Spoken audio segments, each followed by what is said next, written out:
Hello, guys. Good morning, everybody. Good afternoon, good evening, wherever you may be. It's the Gin and Tonic Show. I'm on my own at the moment. I don't know where Kling is. He was around just now. I don't know. We'll just have to wait and see. Well, today, I think everything's going to be a little bit different because I am incredibly saddened by what happened now this week. I mean, for me, this is a real blow, right? Because this story with Charlie Hebdo, this is for me like I don't know, it's like a low blow because okay.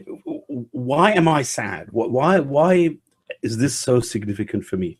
Well, I had hoped with all the violence in Iraq, all the violence in Syria, and everything in Nigeria and in Somalia, that this would somehow lead people into accepting that violence is not the way to go. And then exactly the opposite happens, exactly the opposite. And this is why I am so sad that people will think that what we did 20,000 years ago, when the people walked around with a club in their hand and just, if you didn't like something, you just clobbered them with your club and hit them over the head, that this is still present in today's brains, that this is still here. And then what I see is that Muslims are saying, well, this has nothing to do with Islam. This is actually damaging Islam. Well, how can it be damaging if it has nothing to do with it? So they're contradicting themselves right from the word go. And then they pretend as though this can make any sense. They can pretend as though they can just stick their head in the sand and say, yeah, this has nothing to do with me. This is not me. This is not what I believe in.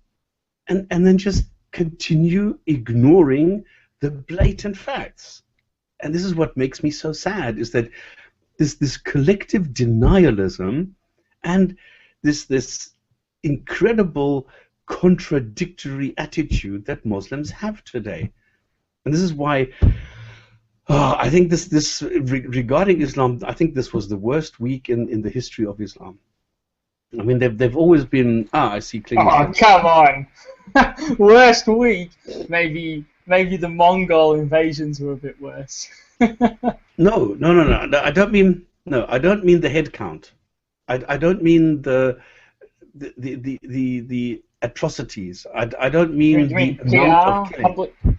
Public relations. No, it's the no. This was, I think, one of the killing things for Islam as such.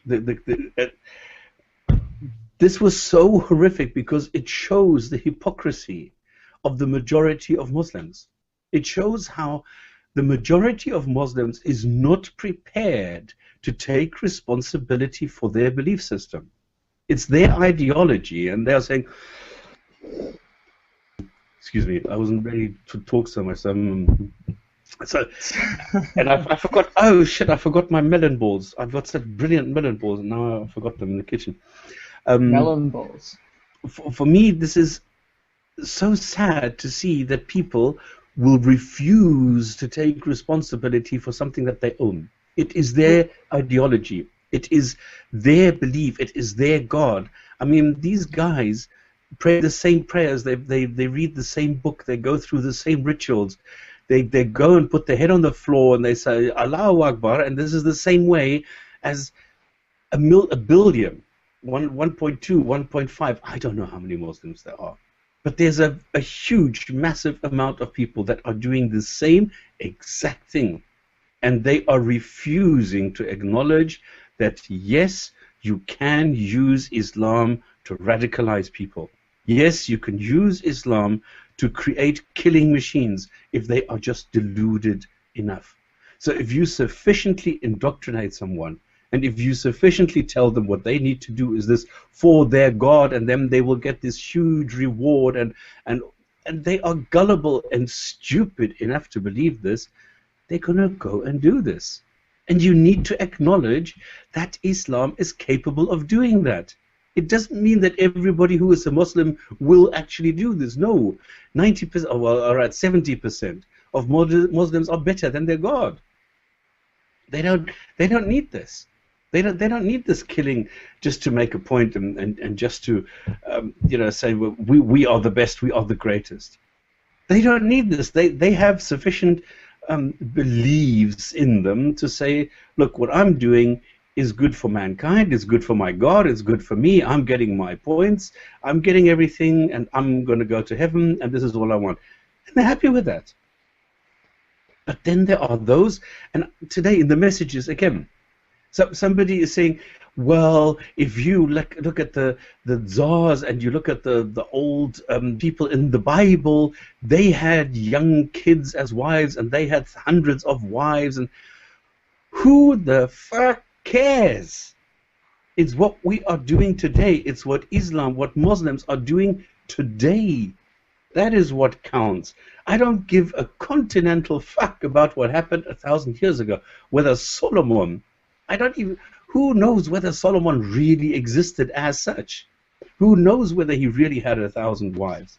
So I don't care if people tell me that Solomon had 1,000 wives, and this is why now it's so good that Islam brings it down to 4 or 9 or whatever.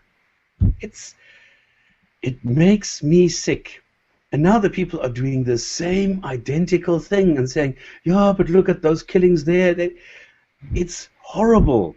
And they must understand that people are now collectively going against this. They need to understand that now is the time. I mean, this is probably the last chance they're ever going to get, because now millions of people are against Islam because they're lashing out against Islam. They're lashing out against all Muslims.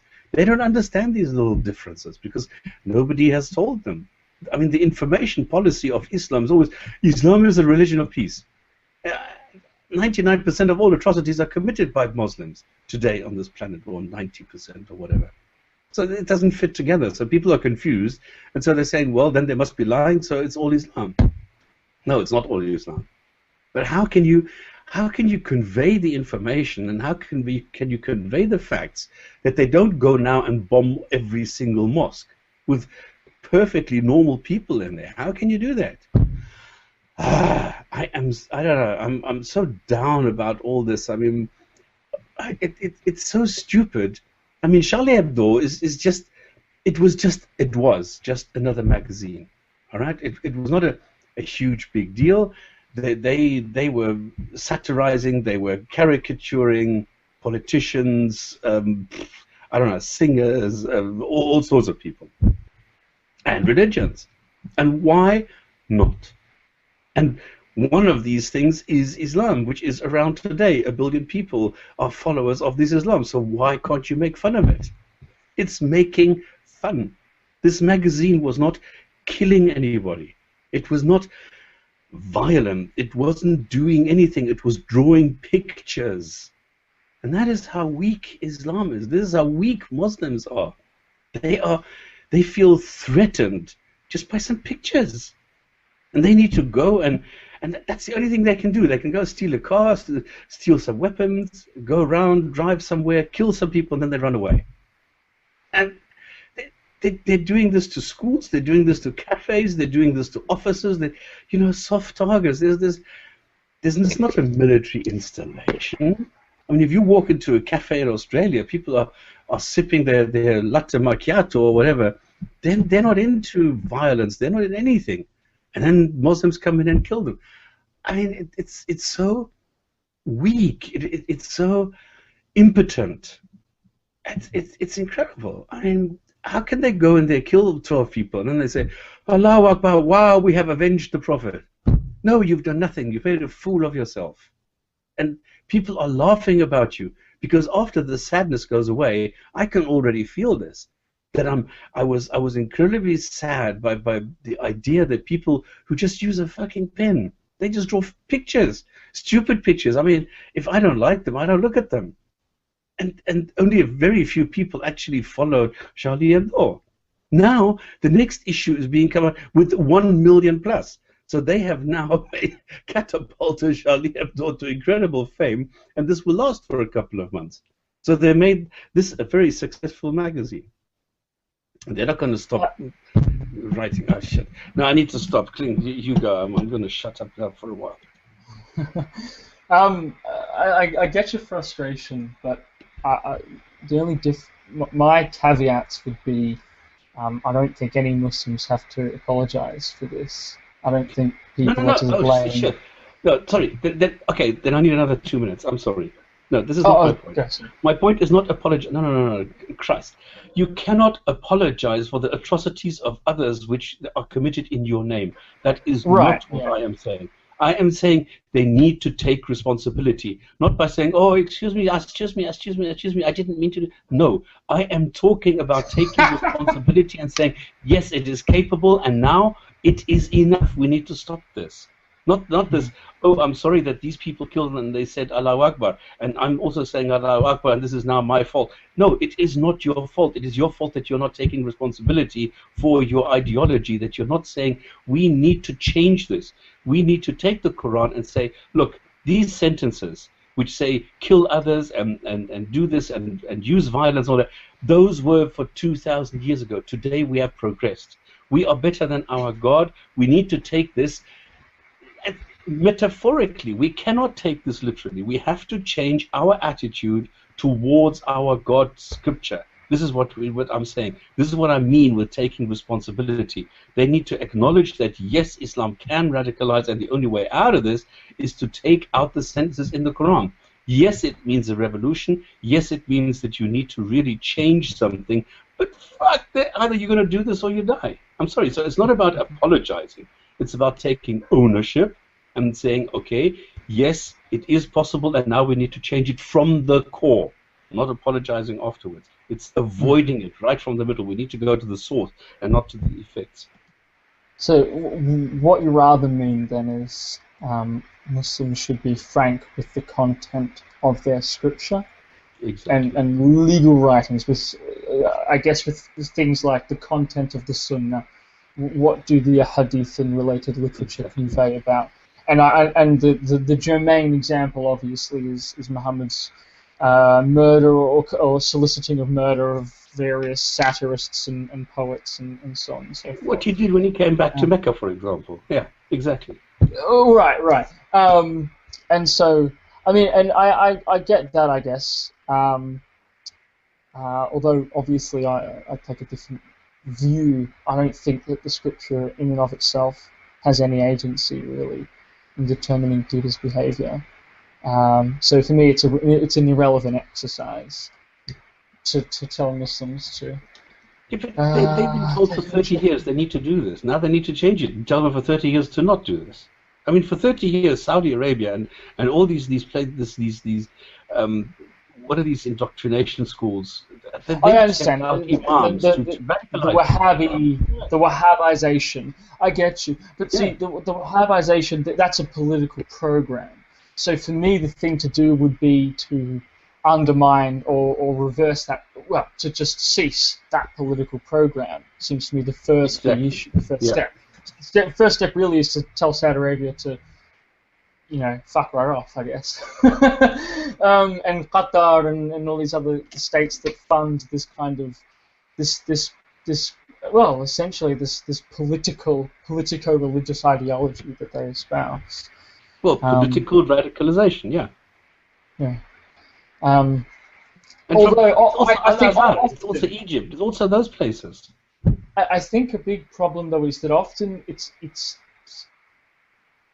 seems as though, in and of itself, when someone tells you you should be a Wahhabi, I don't think that sells. I think the selling point is, look at, I don't know, Palestine, look at Chechnya, we have to fight, right? So it's like, so for example, let's take the German example of Sharif Kaushi. I don't know how to pronounce these names.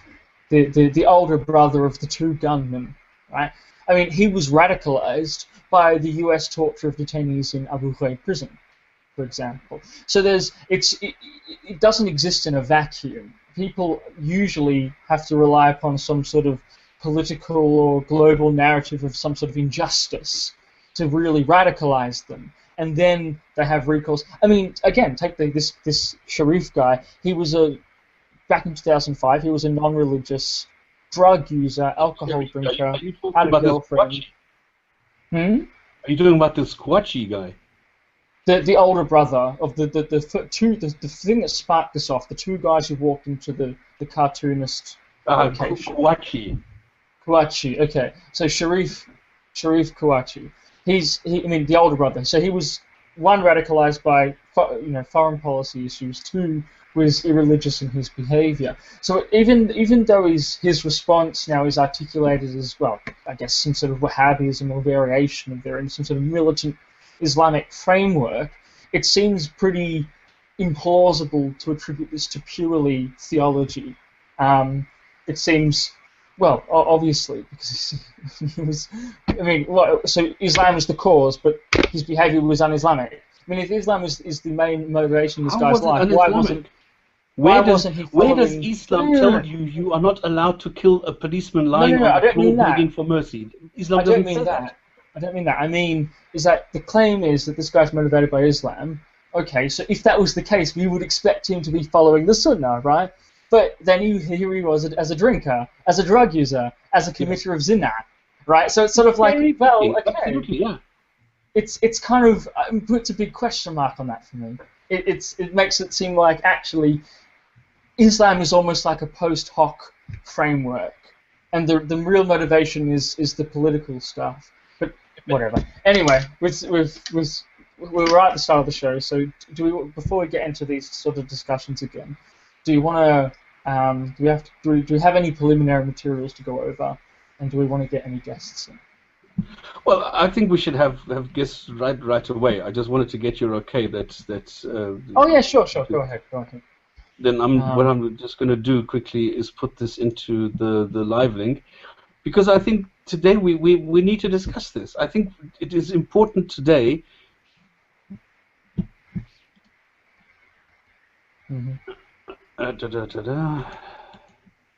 Oh yes, as I tell you, today Google is so slow.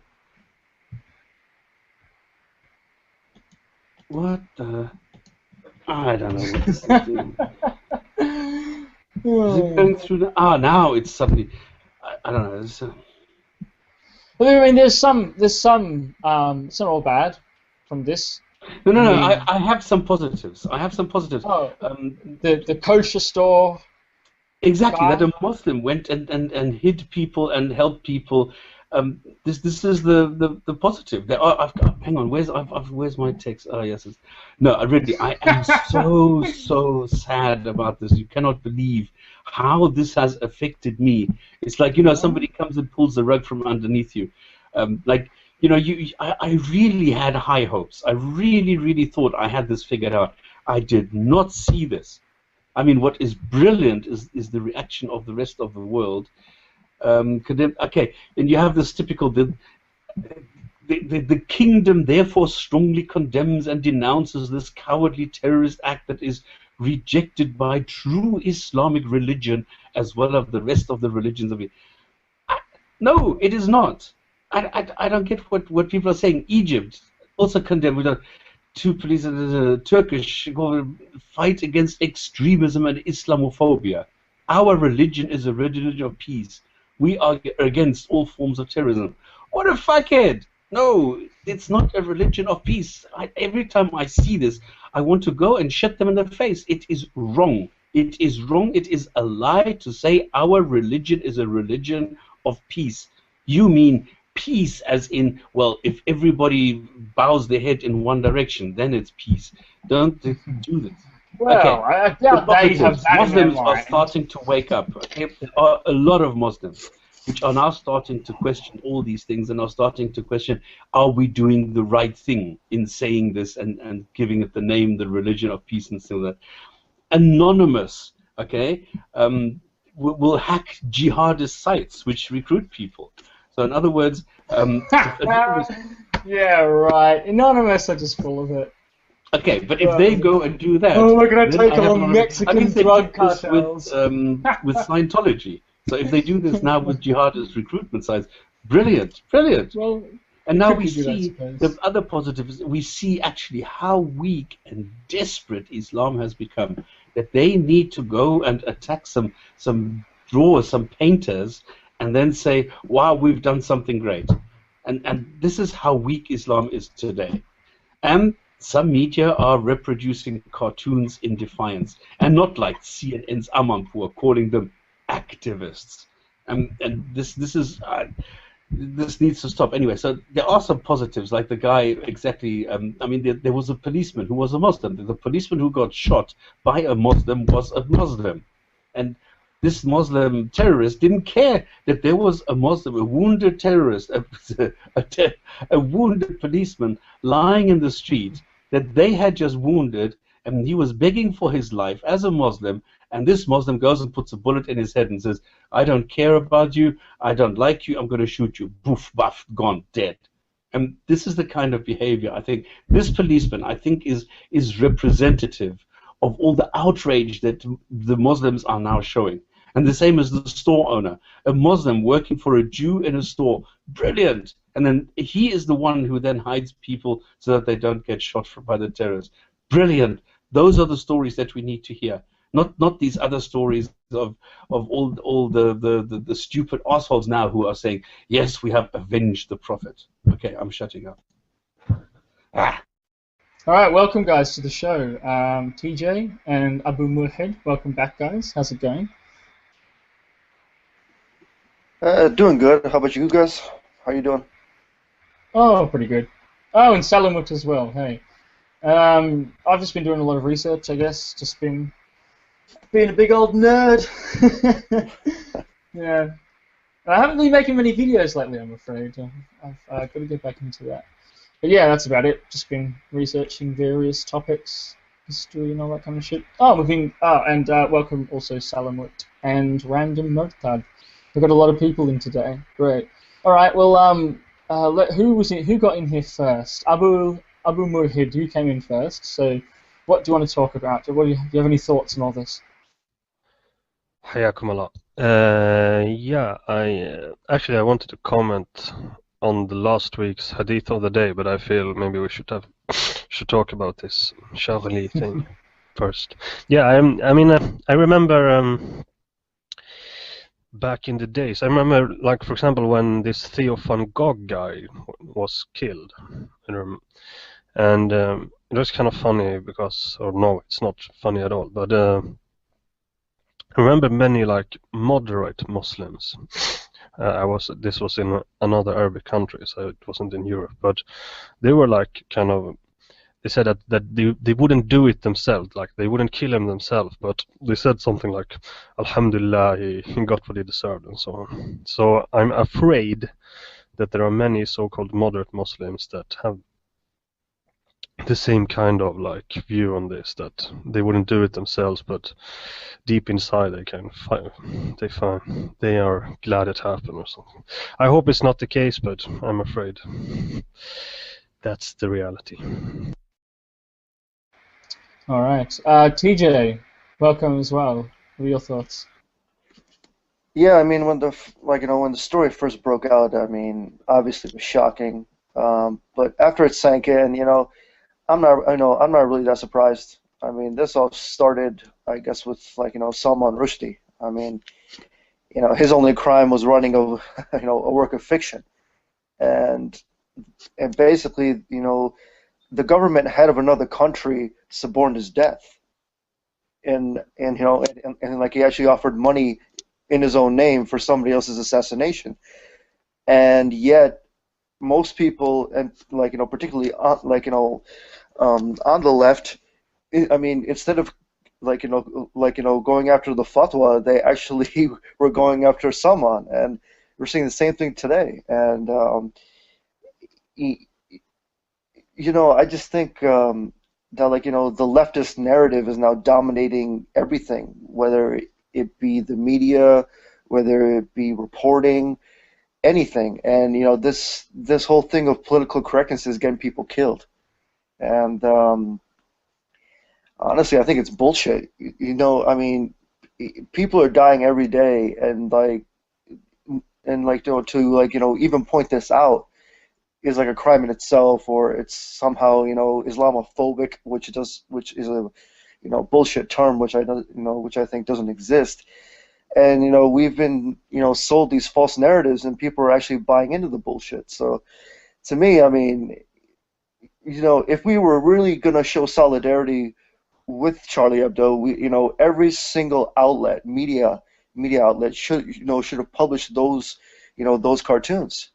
and yet there are only maybe a handful, a handful of networks and that actually did that. So for me, I mean, it's kind of embarrassing, and I think the West should be ashamed, really ashamed of themselves. And it just really irks me the wrong way. And how are we going to win this war? If we can't even diagnose, the actual problem. And the problem is an ideology. And while most Muslims, I would say, wouldn't go with that, still, this cancer exists, and I think it needs to be wiped out. But this political correct environment is getting people killed. So I don't know what's going to happen. What's the leftist narrative? What's the political correctness saying? Well, political correctness is saying this, that this has nothing to do with Islam, and this has nothing to do with ideology. And I don't, and for me, being a person of the left, a former leftist myself, I mean, I was a Marxist myself, so I was hardcore left, and it's this. I think it was the beheading in Oklahoma was listed as workplace violence. A guy was preaching Islam at his workplace in Oklahoma, and he chopped off some an old woman's head, and they classified it as workplace violence. You're kidding. I shit you not. Who classified it? What, the Communist Party of America? No, I would say the leftist media did. That most of them said no. It wasn't an act of terrorism. There's no leftist media. Well, I don't know. What are you talking? I don't know what media.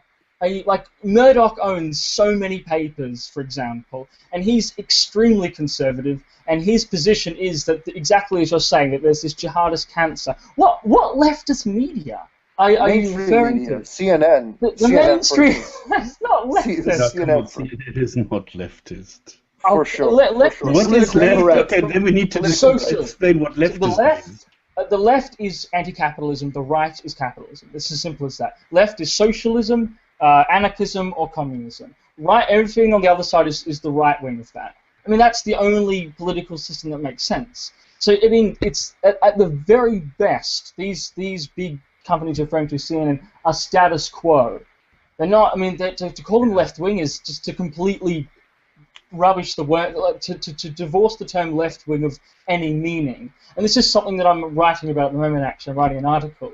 People often use the term liberal, and liberal just means, classical liberalism. It's just it's this. Whereas, but people use the term, it's right wing, right? It's on the right wing of the political spectrum. It's a capitalist economic spectrum, and yet people use it as synonymous with left. So people say liberal leftist. It's like saying capitalist communist or hot cold. These terms have meaning.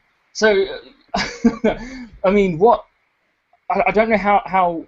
Does that make sense? Do you get what I'm saying? Do you get my caveat? Yes, but in my view, classical liberalism, it did change over time, and basically, for me at least, the left, they believe in a strong centralized government, to me at least, and with the right, they believe in a decentralized government. So for me, that's how I see left and right. I don't see it in terms of socialism or capitalism. I see it more in the basic sense of government setup. So I guess we'll have to agree to disagree on that. But even then, how does it go into Islam? Okay, well, basically this, the narrative is... So the statist, the pro-repressive state, is saying that left means being pro-heavy government. So the pro-heavy government media is concocting a narrative of political correctness that says Islam has nothing to do. No, I would say that they feed into it. They feed into it. Basically, this has nothing to do with Islam. Basically, this is what a lot of people believe. Like, for instance, Howard Dean, after these attacks, said, "Well, they're no more Muslim than I am," which is absolute bullshit. They were screaming, "Allahu Akbar!" Come on, man. I mean, see, this is the type of delusional type of thinking that exists, and for some reason, if people like me call it out, oh well, people tell me all the time, oh well, you're racist. I'm like, I'm brown. My parents are from India.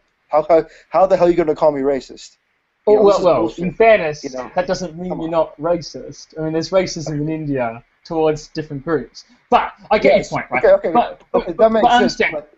People flippantly throw around terms like Islamophobia and bigot and racist, and it can be frustrating. I get that. But exactly. I don't know. I don't know if I would. Well, I don't agree. From what I see, the media is overwhelmingly conservative. It's owned by very conservative people, and it's the most popular and read media is the conservative media. It's the most populist. It's the most out there. It's, you know what I mean. So it's I don't know. Additionally, I can only speak for the States, and for what I see. But the States is worse. The States is even more conservative than the rest of the world. No. On every issue. If we're talking about today, if we're talking about today, I would definitely disagree with that. I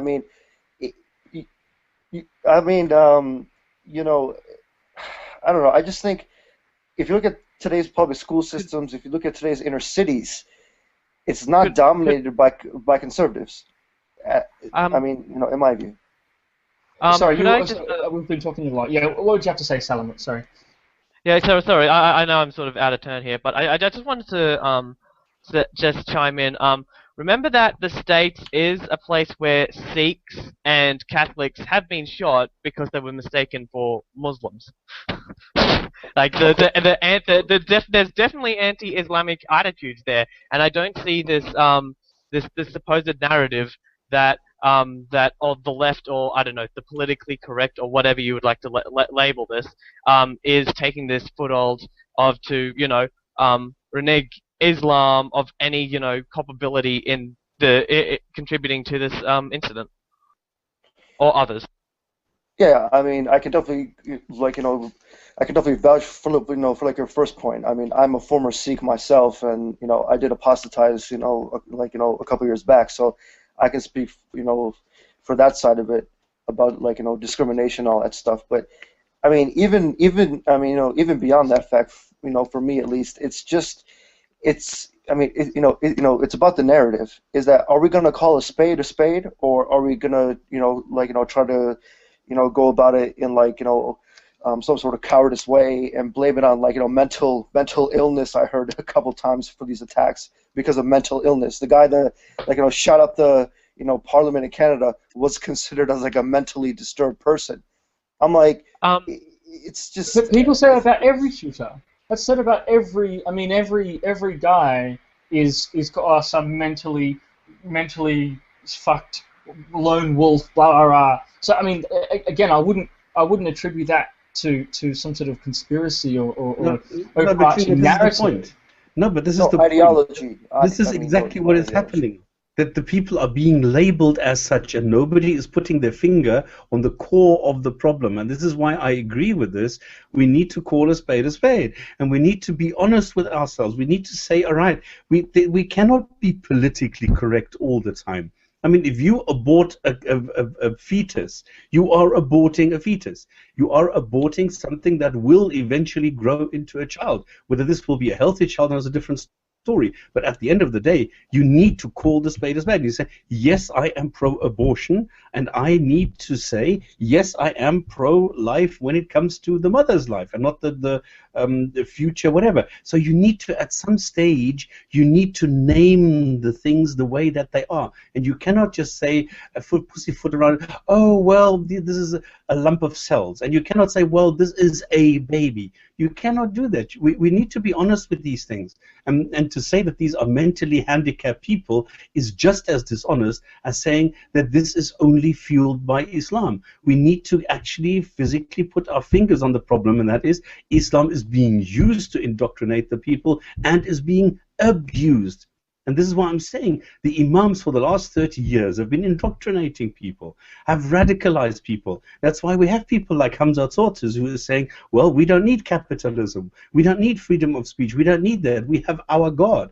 He is the typical product of this indoctrination effort. And this needs to be reversed. This needs to stop, and we need to say, well, we are human beings. We are not Muslims and Christians and Jews. We are human beings, and that's at the end of the day what is important. Even beyond We've also that, been joined. Oh, sorry. You go, and then I'll introduce some of you guys. Sorry, continue. I'm just saying, even beyond that point, like, if you look at the mainstream theology, and I mean, if you just go to any bookstore, Islamic bookstore, you can find the works of Maududi, and he is clear cut. He says that the point of jihad is to destroy all states and governments. He says this is the goal of Islam, because Islam. Well, the installation of the Islamic rule, yes. Exactly. So, like, when people tell me that, like, the faith was spread by the sword, I say that's kind of a half truth. We can say that Islamic law was spread by the sword, but, like, we can't say Islam itself was spread by the sword. Indeed, like, after the government is set up, obviously, we all know what happens to, like, the non-Muslims when they, like, have to pay jizya, they have to be subdued, they have to be treated as basically second-class citizens, etc., etc. And to deny this and to somehow, I don't know what's the word I'm looking for. Obfuscate, apologize yes, for. Exactly. Obfuscate this. Sugar candy coated.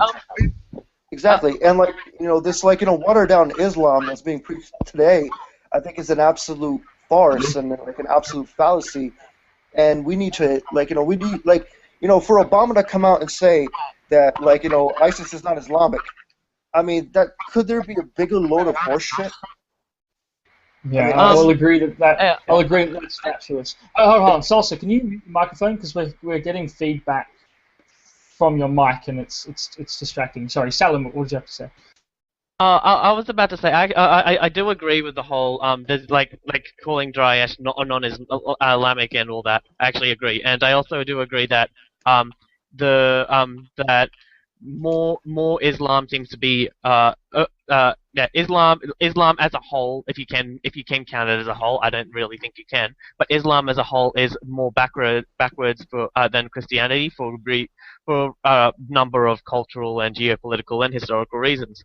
But also remember that you can still also find Dominionist works amongst Christian Christian bookstores too. I agree that in terms of say I don't know how to say it, ideas that are out there, there are some worse ones held by more people in terms of Islam, but in terms of abhorrent works in general, no, I don't think Islam has the monopoly at all. Also, just on a historical note, the Sharia was not really spread by the sword. Sharia was usually not really implemented throughout Islamic history. Called Sharia, the principle was there. Come on. Well, not even. I mean, it really just. I mean, different Muslim societies across time and space differed radically in their various, which is why you've had these recurring movements to impose Sharia on Muslims, because Muslims just generally didn't. So the Muwahhidun, killed, what was it, like hundreds of thousands, like a shocking number of huge numbers of Maliki Muslims, because the Malikis were following their juristic traditions and not the true Sunnah according to the, so it's just a point of, it's just a historical minutiae. But in Spain they were. You can see that. No. Spain, they weren't. They were not following the Sharia. That's the hilarious thing. In Spain, Berbers were discriminated against by Arabs. Well, Islam's actually for all ethnicities. It's not supposed to be just a purely. This is post-Umayyad, obviously. So Berbers were discriminated against, going against the equalitarianism of Brotherhood of Islam kind of thing. Wine was the second most commonly grown crop in Spain, Muslim Spain, and there was a tremendous drinking culture. No, I'm not talking about that. Violation. No. What are you talking about? Political. No, I'm talking about the political Sharia. I'm talking about the way that they were subdued. I'm talking about the effects of jizya. I'm talking about the effects even then. This was in Spain. most of the doctors, or at least earlier doctors of Muslim Spain, were Jews, for example. Yes, If and they had to pay taxes to the Muslims because they were Muslims. The point is, they had positions of authority and power. The dhimmi system was very often ignored or subverted by just generally speaking. So again, it's people. Like I was saying previously, religion is just a part of culture. The culture determines the religion, how the religion is I'll go with that, yeah. But we're going off on a tangent, I'm sorry. All right. But in regards to what TJ was saying, I agree that to say it's un-Islamic, that kind of, it's just a meaningless statement, right? Yes, it's exactly the that point. Kind of stuff is just... Yeah. And of course you can... to say it has no basis in Islamic scripture, again, that's rubbish. Of course there's basis for it. Yes. And you can point out the various hadith and the juristic texts that say X, Y, and Z. I agree on that. Where I disagree is I don't think that Islam in and of itself has agency. I don't think that it causes... I think that it's the political environment that causes people to draw upon Islamic tradition in their militant behavior. And I think that's... And if you'd like, I can go into extreme detail on this. And also... throughout history, looking at how this has actually been the case throughout history routinely. In and of itself, Islam, I mean, so I cited the Muwahhidun before, right? The Wahhabis, the Murabitun, the Muwahhidun, these puritanical movements who say, in the name of this, Sharia, we're implementing the Sharia, we're forcing everyone to be by our rule. But again, look at the pattern. It's these nomadic, rural, arid environment groups following the same kind of violent behavior that these sorts of groups have always followed since time immemorial, right? So it's not surprising that people living in an arid environment that's short of resources therefore become militaristic because there's necessarily a fight over resources, and therefore that a militant and violent culture produces a militant and violent interpretation of their religious traditions, as part of their culture.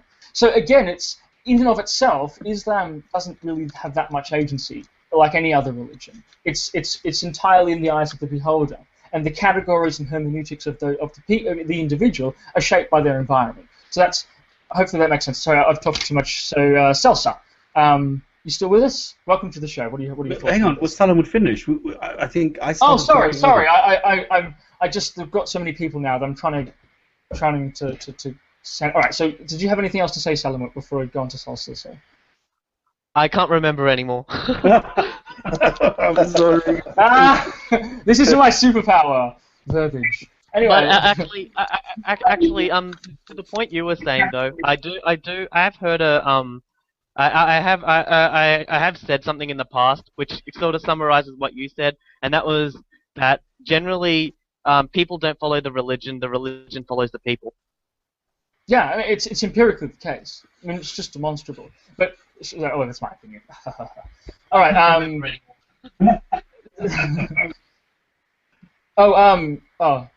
Juice, we've got you've got the audio from the live stream playing. It was coming through your mic. Okay. Well, we've been joined by two more people now: Juice for Jesus and Vegzuhula. I can't remember how to pronounce your name. Sorry. But before we get to you guys, Salsa. What are your thoughts on all this? You haven't spoken yet.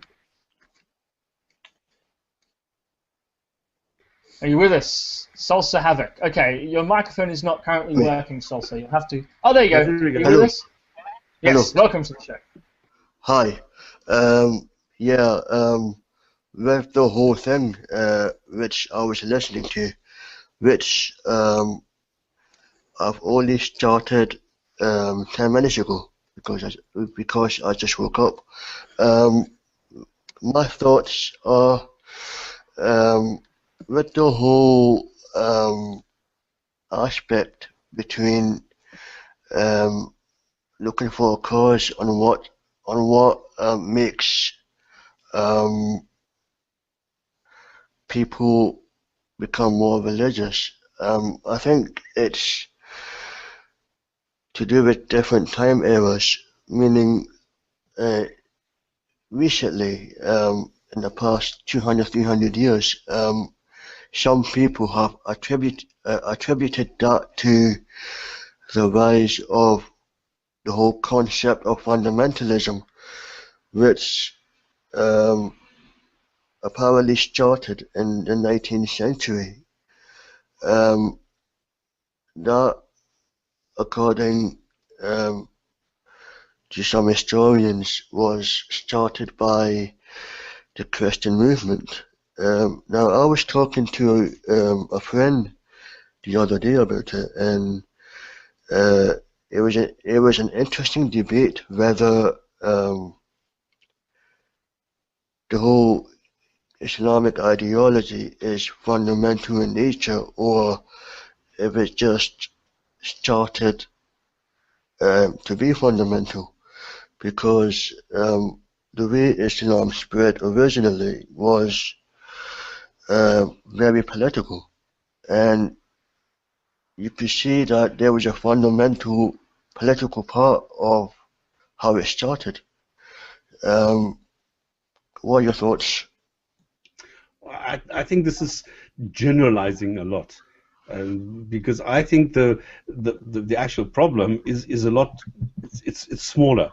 Okay, you have smaller cells, and now saying that everything is fundamental or it's based in fundamentalism, I think is also not the right way of doing it, because this is a too broad a spectrum, I think.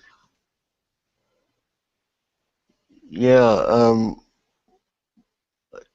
Well, I sort of agree with that, but for me, it's like you can have different strands of type of modern fundamentalism, but for the whole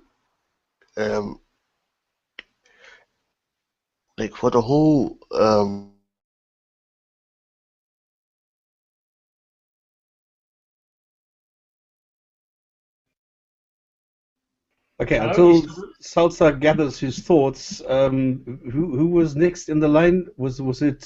We've just been joined Juice. by Juice for Jesus. So, welcome to the show. Whilst, if you can hear us, Salsa, your microphone's gone off, or you stopped talking. So, whilst, just in case, Juice for Jesus, what are your thoughts on all this?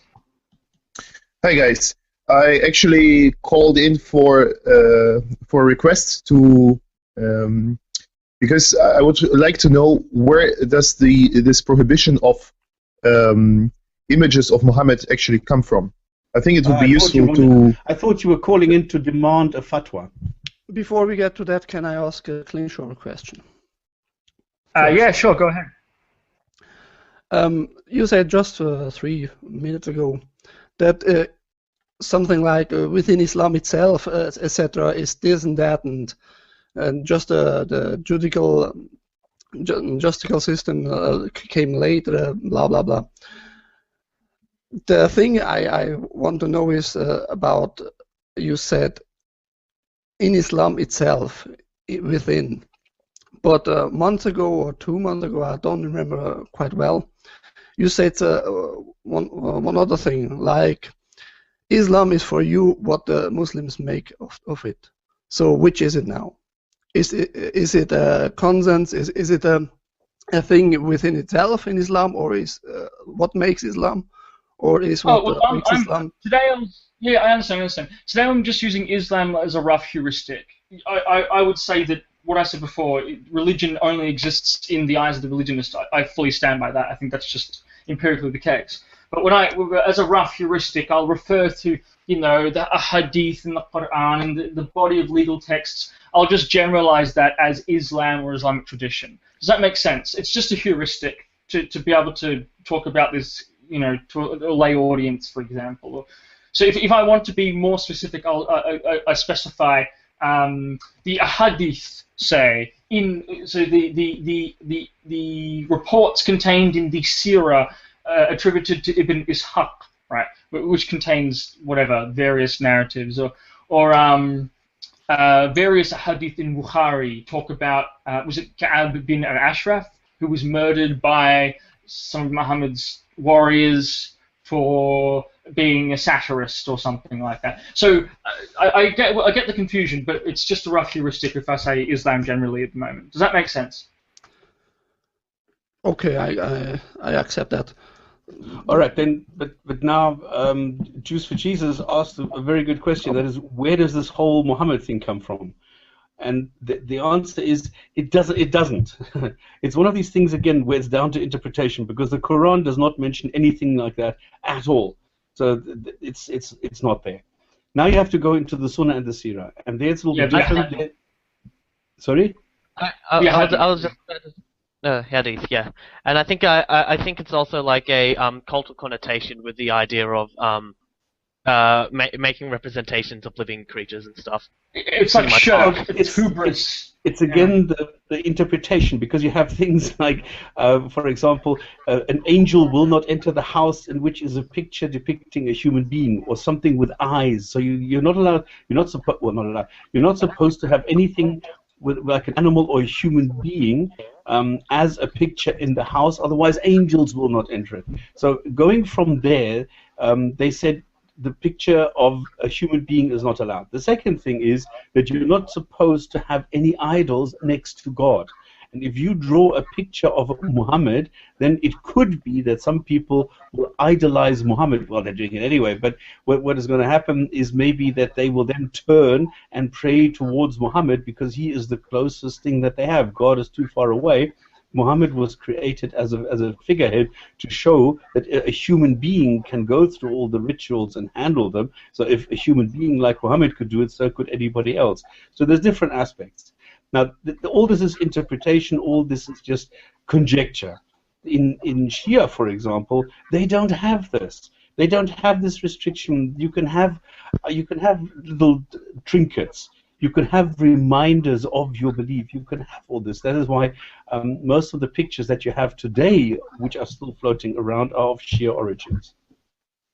But not the historical ones. A lot of the really beautiful Turkish depictions of Muhammad. Yeah, that's like 14th, 15th century, Ottoman, yeah. And stuff, and Ottoman, yeah. Which again really underscores the point. I think the normative view amongst traditional jurists was that you're not meant to have figurative art or representational art based upon those various hadith that you were citing, and yet Muslims flouted this and drew pictures of Muhammad and drew art and all these scenes from the Sirah. So again, it's culture dictates whether or not people actually follow or give a shit about the laws, which I find quite interesting. And you know the earliest picture, you know that early coin, the gold coin that from Abdul Malik? You must have seen it. It's very famous. Yes. Stop. Have you seen it as well? Let me get some affirmation here. Yeah, sure, of course. Yeah. Right, that's not Abdul Malik. Apparently, that's actually Muhammad. It's a common misconception. Yeah, nobody really knows. But this is a well, the idea is that I read an academic article that talks about this at one point, and it's just a common misconception. It's because it's meant to be on. He's meant to be on a level with, say, Jesus, because all the previous art often showed Jesus or something like that, and so it's very probable that this is actually meant to be Muhammad and not Abdul Malik himself. Anyway, I just thought that's quite interesting because it's quite early. All right, so we've also been joined by HOGC. Welcome to the Jews for Jesus. Have we answered your question? Oh, sorry. My goodness. Yeah, Jews for Jesus. Are you content with our answer? It left him speechless. But he's actually left the group.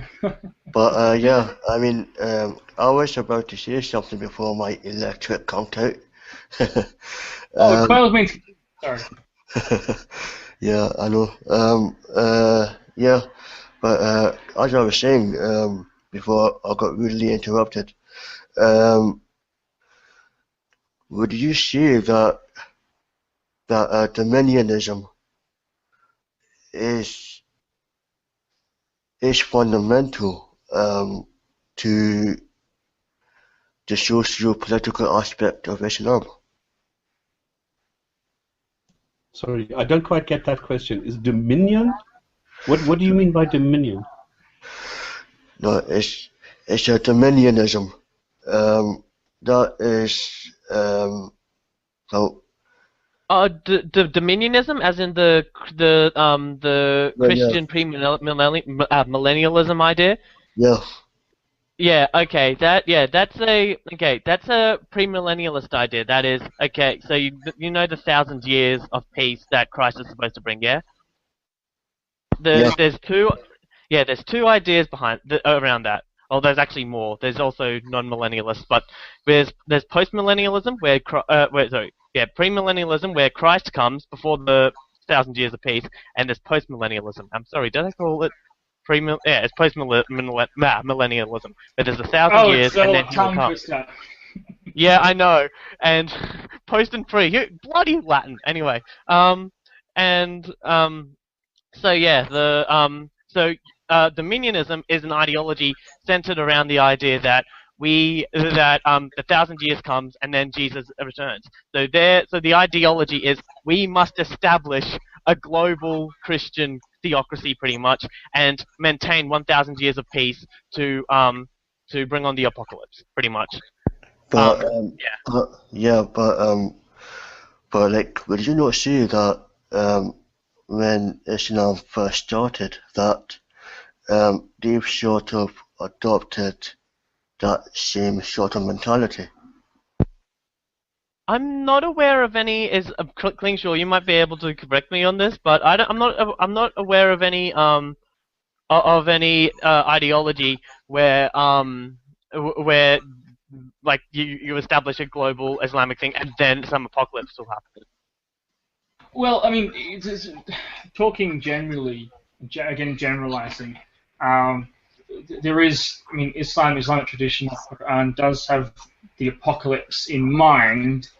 The idea amongst I think the Abbasiyun, the medieval Abbasid dynasty, was that the final Abbasid caliph would hand his authority to the Mahdi or to Jesus or something. So I mean, that has been a sort of a current within say Muslim religiosity and religious traditions. But I don't know how explicit that is involved in modern day militant Islamic groups. I don't know to what extent they are apocalyptic. It's not my area of expertise. Okay, Salsa, does that answer your question? Sort of. But okay, can we move on to the next one, because we've got a lot of people today, and I don't want to spend like half an hour on one topic today. Is that possible? Yeah. Okay. But I mean, if you want to go deeper into this, it's just that today, because of the current events, I think it's a bit hectic. So if you want to like really go into it, if we have a quieter session, like I suppose next week again, then please by all means do come back, and then we'll talk about it some more. Is that okay with you? Yeah. Cool. Okay, super. Thank you. Now, next was Vip. Oh shit, he's left. I thought he was going to go. No, we've been joined by HOGC. Oh, hello. Hello? Hello. Yeah, we Welcome got you. to the show, yeah. Oh, I can hear. Did you watch the news where the dead brother, the brother of the dead cop, he made a speech? No, I did not see that. I just heard a couple. Salsa, do you think you can mute your microphone, because we're getting feedback through your microphone, through the speaker microphone set? Thanks. No, I don't go for CNN talks to the family of the pilot or something. I don't like this. This is stupid. It doesn't help anything. So no, I have not watched it. Is there anything significant that came from that? I mean, it's mostly appeasing to the Muslims. Both he was of course emotionally wrecked, whatever. But he said that to all racist Islamophobes and anti-Semitists, I think. I don't know what it had to do with the shooting, but all I want to point out that I have been bothered is that they come out with saying it's not Islamic, or they were not Muslims, the terrorists, which I disagree with. Is that what I'm brother glad said? that now he said that he was pointing out they were not Muslim or Islamic. Yeah, and that's exactly my point. Although I find that annoying, I don't find it all that surprising. To dissociate I understand. Sorry? I wasn't finished. But I'm glad that sorry. Continue condemning talking. these actions. No, I was just about to say that I'm glad they are coming out condemning it, but they're also adding a false statement. And the statement was that it's not Islamic and they are not Muslims. Oh, okay. Right, thanks for the clarification. Right. So, sorry if I interrupted. I was just going to say, I was just going to say that, although it's no less like dishonest or anything like that, I don't find it particularly surprising. There's a lot of you find it's not a very Muslim thing. It's just a very human thing to try and dissociate some abhorrent part of a collective identity that you share. So you'll find a lot of modern socialists and modern communists will say that the Soviet Union, really defensively, Soviet Union wasn't actually communist, and you'll hear a lot of Christians, the Catholics and their history, they're not real Christians. So the Pope is the Antichrist, actually. The Pope is the Antichrist. They worship Marian. But this is why critical. But the whole it's un-Islamic. Personally, I'm not too peeved about that. But you should be. It's dishonest. It's hypocritical. It's wrong. Everybody should jump down somebody else's throat who says it is not Islam, it is not Islamic, it is not this, it is not a Muslim, it is not. You should kill them immediately. But I don't down that person's throat and tell them. But I don't do it any more than I do when someone says, "Oh, that's un-Christian. Oh, that's unsocialist. That's not a real conservative. That's not really Australian. That's not really American. That's not real freedom. Blah blah blah blah blah." Can I just make an example? Because in South Africa we used to have something called apartheid. Okay, which means that when it was a great thing. When I was younger, there were benches. Like if you were waiting for a train or a bus or something, there were benches which had a label on them, not for whites only, not for blacks. I don't have to repeat this in Afrikaans. So there were entrances into the train station or something. We said for blacks and for whites. Now, if I tell a cop who now goes because he finds a black entering the station through a whites-only entrance, and he beats the living daylight out of this poor black guy, do I tell this guy, "Oh, you're a naughty, naughty, naughty cop"? Or do I say, all cops must respect human rights of all humans, abolishing apartheid? Which approach do I take? Do I tell the cop, no, maybe, well, this is not really the right way to handle? No, I need to go to the root and say, this guy has the same human right as everybody else has. And there is a difference between telling the cop, no, you are being a naughty cop, or if I tell the guy, listen, you are violating human rights. And this is the difference between Islam now having one person. I say, well, it's actually not so much Islamic, it's just this guy is a mentally deranged person.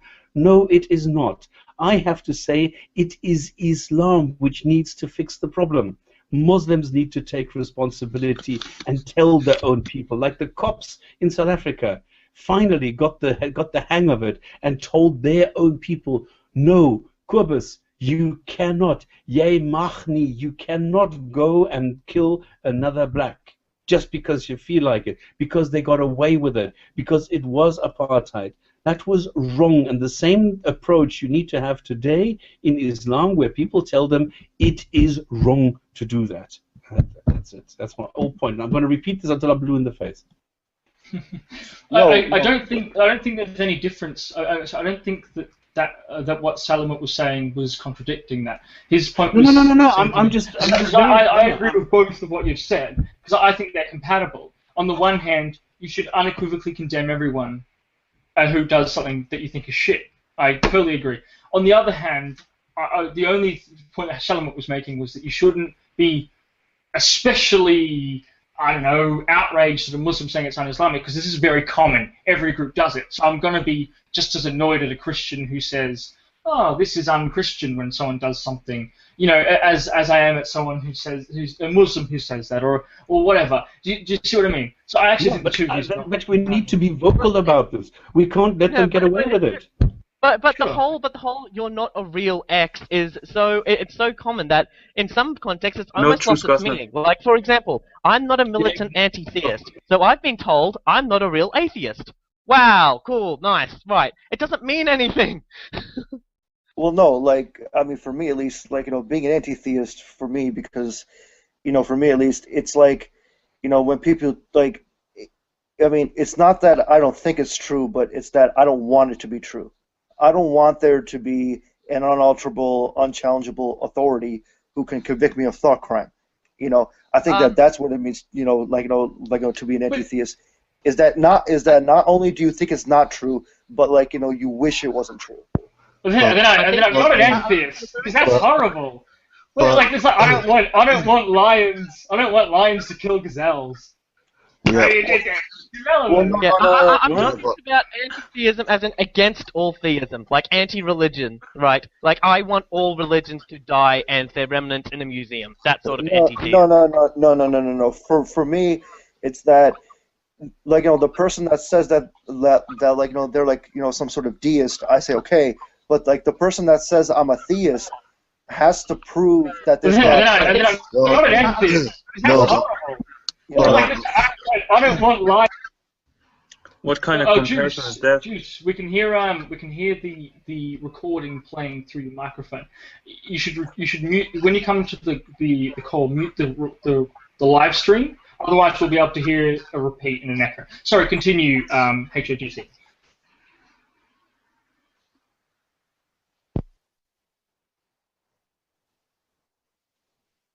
Hello? Yes, sorry, continue. Yeah.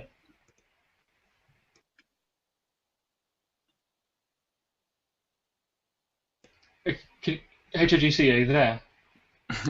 Oh, okay. I have a question. It's a bit a long time ago. It's about Danish cartoons. From the Muslim side of the media, was there so much a condemning as it were from now? Like, did it come out and we condemn this? This is not Islamic as the or as 2006, I think the Danish cartoons were released, and a lot of violence happened because of the cartoons. No idea. I have no idea. I am aware of backlash in the Arab world against what happened in France. Yes, there was actually a page which collected a bunch of newspaper clippings with Arab responses against the against what happened in France. Yes, He's talking about Denmark. He's talking about Denmark. He's talking about the Danish. Oh, he's talking about Denmark. I'm not sure. I'm not sure. That's a while back. In Denmark, I think the point is something different. I think the point you're trying to make is that there's a lot more outrage today than there was 6 years ago, or 8 years ago. And this is exactly the point. Yes, there is. A lot more Muslims are now aware of what is happening, whereas 6 years ago they just ignored it. They said, "Well, something is happening," and then they went and killed 100 people just because of those cartoons. They burned embassies. They did, and a lot of Muslims this time are taking it in their stride. They're saying, yes, they're drawing funny little pictures, and yes, it's an assault on the front, and it's I don't know, insult to. I don't know how you can insult a dead person. Yes, they are saying that, but a lot more. So there is progress in Islam, and I think this is the point that you're getting towards. That yes, there is a difference in approach. Was it 2006? Is that long ago? To those days than it is to today. Yes, there's a huge difference. There's a lot more outrage from the Muslim side than there was a couple of years ago. But there's also a lot more saying, no, it has nothing to do with Islam than you had in those days.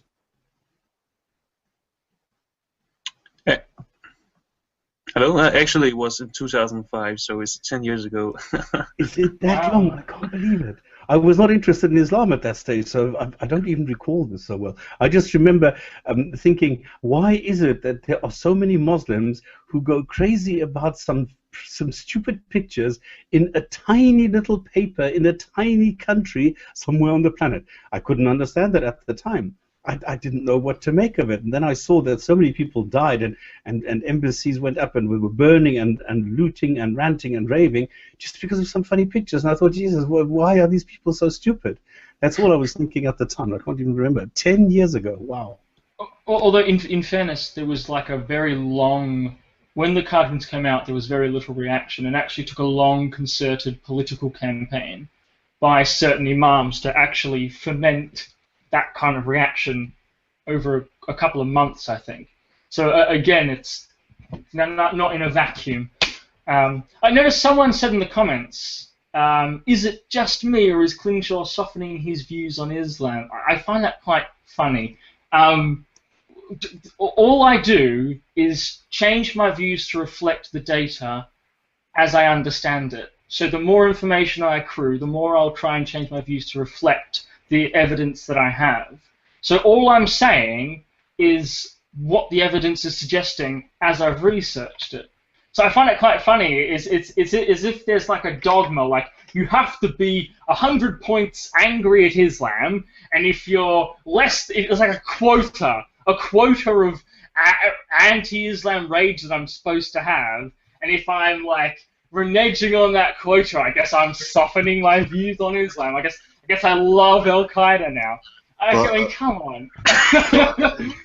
Thanks for answering my question that I asked once or 2 weeks ago. What question? The answer you just gave was my question. Oh, I'm responding to a question by someone called Random Murtad. Oh, okay. Ask something similar. Oh, sorry. I didn't. I apologize. I didn't see your question. Sorry. But Klingschor. Yes, also. Right. Well, I'm actually in the same camp as you. I do feel that a lot of the delusional Islamophiliac camp, the Islam-loving EC Brigade. Welcome aboard. It's great. We get ice creams every Sunday. So. How many imam peers have you been stroking? It's really great to be on this side, except you don't get any bacon. Yeah, and I can't drink anymore because obviously I'm all halal now or something. Sorry, I'm being really silly. I apologize. Please continue, Salsa. Derailed you.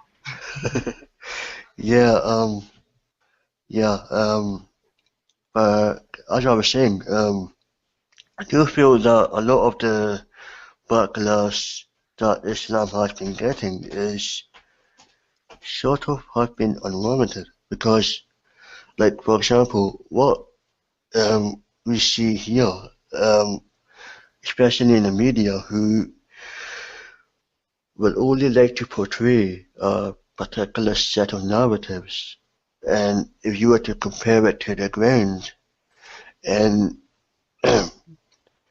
like the whole priorities that people see is actually wrong because people seem to think that that the religion and that religion is the only thing that matters to Muslims, but when you look at the ground, the most important thing is actually to survive, is to put food on the table, to pay the bills, to have shelter for them and their kids. And like these sort of elements are sort of not like said at all in any fashion, and because of that, it sort of makes like the whole clash of cultures seem to like for them to be completely evil. I think there's a lack of nuance, you might say, in the analysis. Yeah, exactly. And because of that, like you can't really be surprised about the amount of hatred Islam really gets. But like for me, it's like even if you do disagree with it, I don't really see the point of actually using that as the benchmark for a scapegoat. But that's just me. Now, just a quick question. You're an ex-Muslim, right? Yes. Yeah. Do you live amongst Muslims? Do you have Muslim family around you? I've got Muslim friends, but I'm currently independent. Oh, okay. Yeah. Lucky son of a bitch.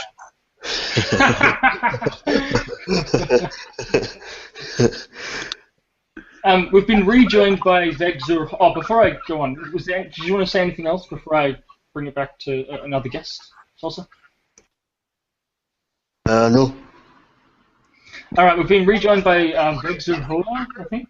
Yes, call me Ike. Ike. All right, I'm just gonna try Ike. Okay, my pronunciation's obviously not very good. Ike, what do you have to say? You didn't talk about what's in the Quran. Why you don't people what's in the Quran about the issue Muhammad and is he allowed to be depicted, etc. Should I mention some verses from the Quran so that people can understand it? In Surah 41:6, he had to say, God say to him, say you are mere human and just to bring the Islam, blah blah blah. The same goes in Surah 1810. It starts in the same. Say say I'm mere human and I have to bring that there is only one God, etc. That's the two verses about him only be a human. And the third important verse is in Surah 236. You don't make a difference between the prophets, the messengers.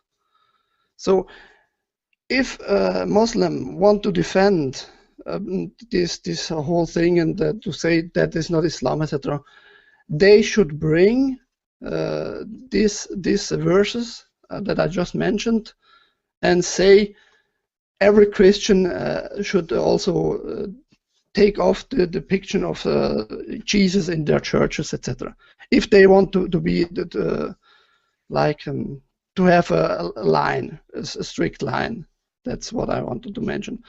So these two verses, these three verses, are very important to see that the Muslims don't mention them because exactly what's in it. They love Muhammad. They do make difference between Muhammad and Jesus and Moses and etc.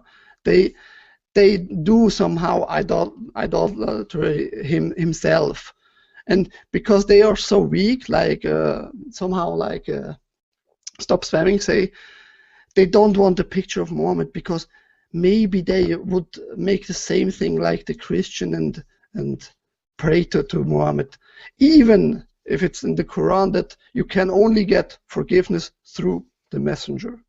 That's also one thing. That's just what I wanted to tell everybody. Cool, thanks for sharing. Who hasn't spoken for a while? Abu Mulhid, you haven't spoken for a while. What are your thoughts thus far? Do you have anything else to say? Well, I'm actually been doing other things, so I haven't heard everything that you're talking about. There was one guy that was talking about whether or not like jihadists believe in like some apocalyptic thing. I could have some comments on that because I know they do have. They talk a lot about like Dajjal, and they talk a lot about like Jesus will come back and the Mahdi and so on. So yes, they do. But maybe we should talk about that the next time. And then I had some comments on last week's Hadith of the day, but I don't know if you have time for that this week. You may it's this Charlie thing all the way. Right. Juice for Jesus, you haven't spoken for a while either. What are your thoughts?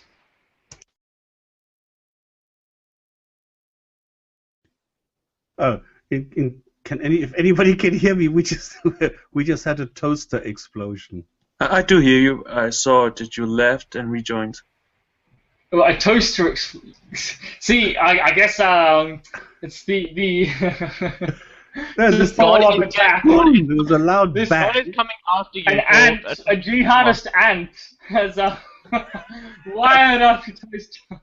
You didn't hear. I think it was instantaneous that this thing exploded, and then I was gone, and everything was down until I put the switch, the fuse.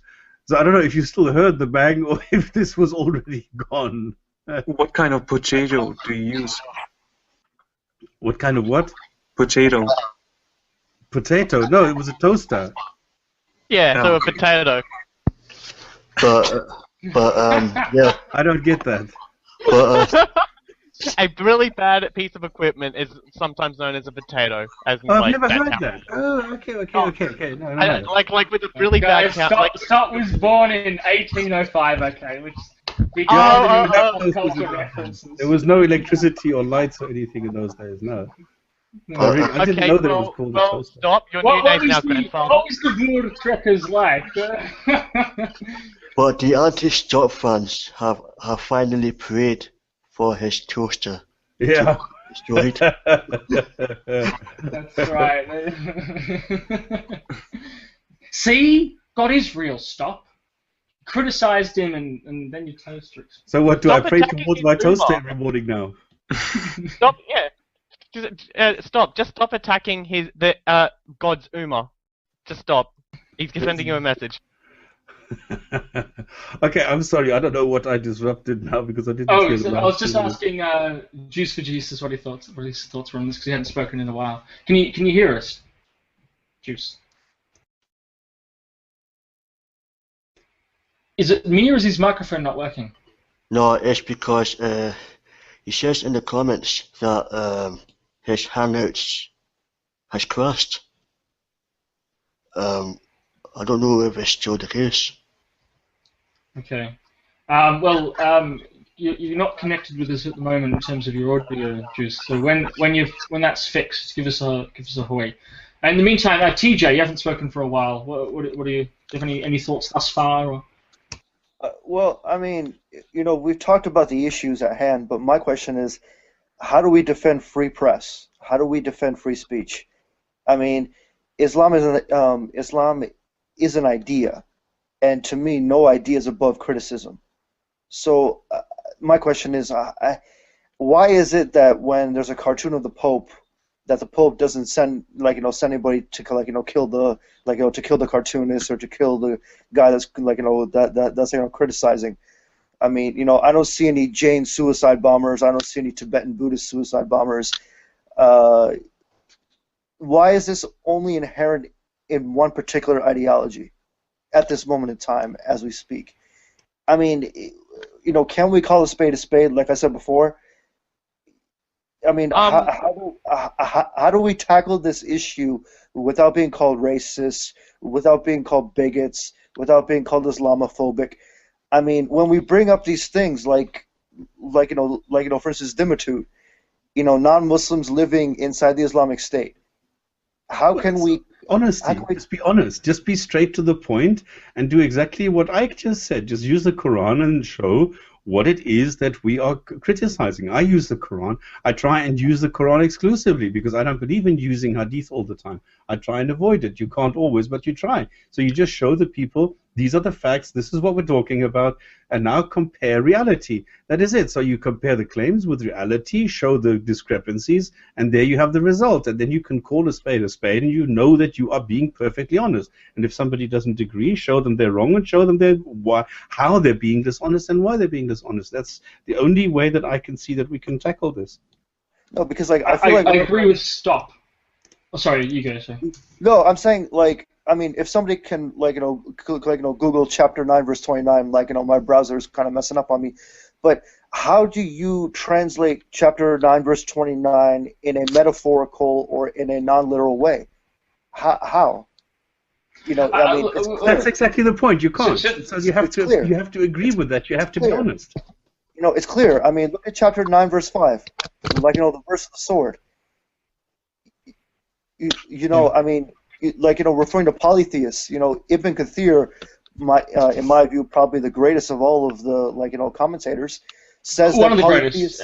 Tabari was the greatest. But Ibn Kathir is one of the most notable and authoritative, for sure. Yeah. So he says that polytheists should be fought throughout the earth. So is it a coincidence that my country of India probably suffered the most under the under the Islamic rule. I mean, one historian, I believe his name was K.S. Lal, Kishori Saran Lal was his name, and he estimated that between the first Islamic invasions from Afghanistan, so from the year 1000 to the year 1525, he estimated that between 60 and 80 million Indians lost their lives. I commented, I sent a message to Spamming up about this. And so for me, I mean, is it a coincidence that India is the land of mushrikun and polytheists, and somehow they got the worst brunt of it? I mean, is that a coincidence, or am I just, following the dots and trying to be logical? You can say that. The only problem is, I tried looking at this. There are such scarce, accounts of what actually happened. I've tried collecting this. Then I decided to go into Spain because there was more data available for Spain than there was for India. Because in India you have so many conflicting accounts, you have so many different numbers, you have so many horrendous stories, but you don't know whether they are emotional or whether they are fact-based. And this is why I've always shied away from looking at India, because it is such a huge mess of different stories and of different people saying different things. So yes, you are right, because the polytheists are being considered as being existent more in India than they were in Spain, for example. And it could very well be that the polytheists, Muhammad was a polytheist, please. I mean, he was pagan. I mean, pagan, yes. Jesus was a Jew. So, we can't go around these things. But you're not allowed to say it. You're not allowed to say that Muhammad was a pagan. But he was. So I mean, and then you go into India, and the people there were definitely perceived as being polytheists. So it could be that it was even worse. But I think it has more to do that you had more gold and stuff in India than you had in Spain. I mean, what they were looting from the temples in India is horrible, and how many people they killed there, it was horrible. Yeah, the amount of gold they took was beyond belief. But there's a lot of things you've said that I just want to quickly get onto. The first thing is, how do we not be bigoted, or how do we get around that? It depends what you mean by bigot, because a lot of people don't understand what it really means to be racist or bigoted. So for me, bigotry arises from being wrong. It's not bigoted if it's correct. So if you say, God, I don't know, what's a racist trope? Racist I don't know. Trope? Yeah. What's a racist? What's a common racist claim, right? The Jews control the world, right? Black men are more likely to commit petty crime. I don't know. All Asians are the same to me. Let's take. Hold on, Salsa. We can. I think there's. Right. So take, for example, the claim that the claim that, I don't know, Jews control the world, the elders of Zion. That's bad because it's wrong, it's false, right? So you're unfairly demonizing a group based upon misinformation. So that's what makes something racist, and even if something is partially accurate, right? Say that there's a common trend.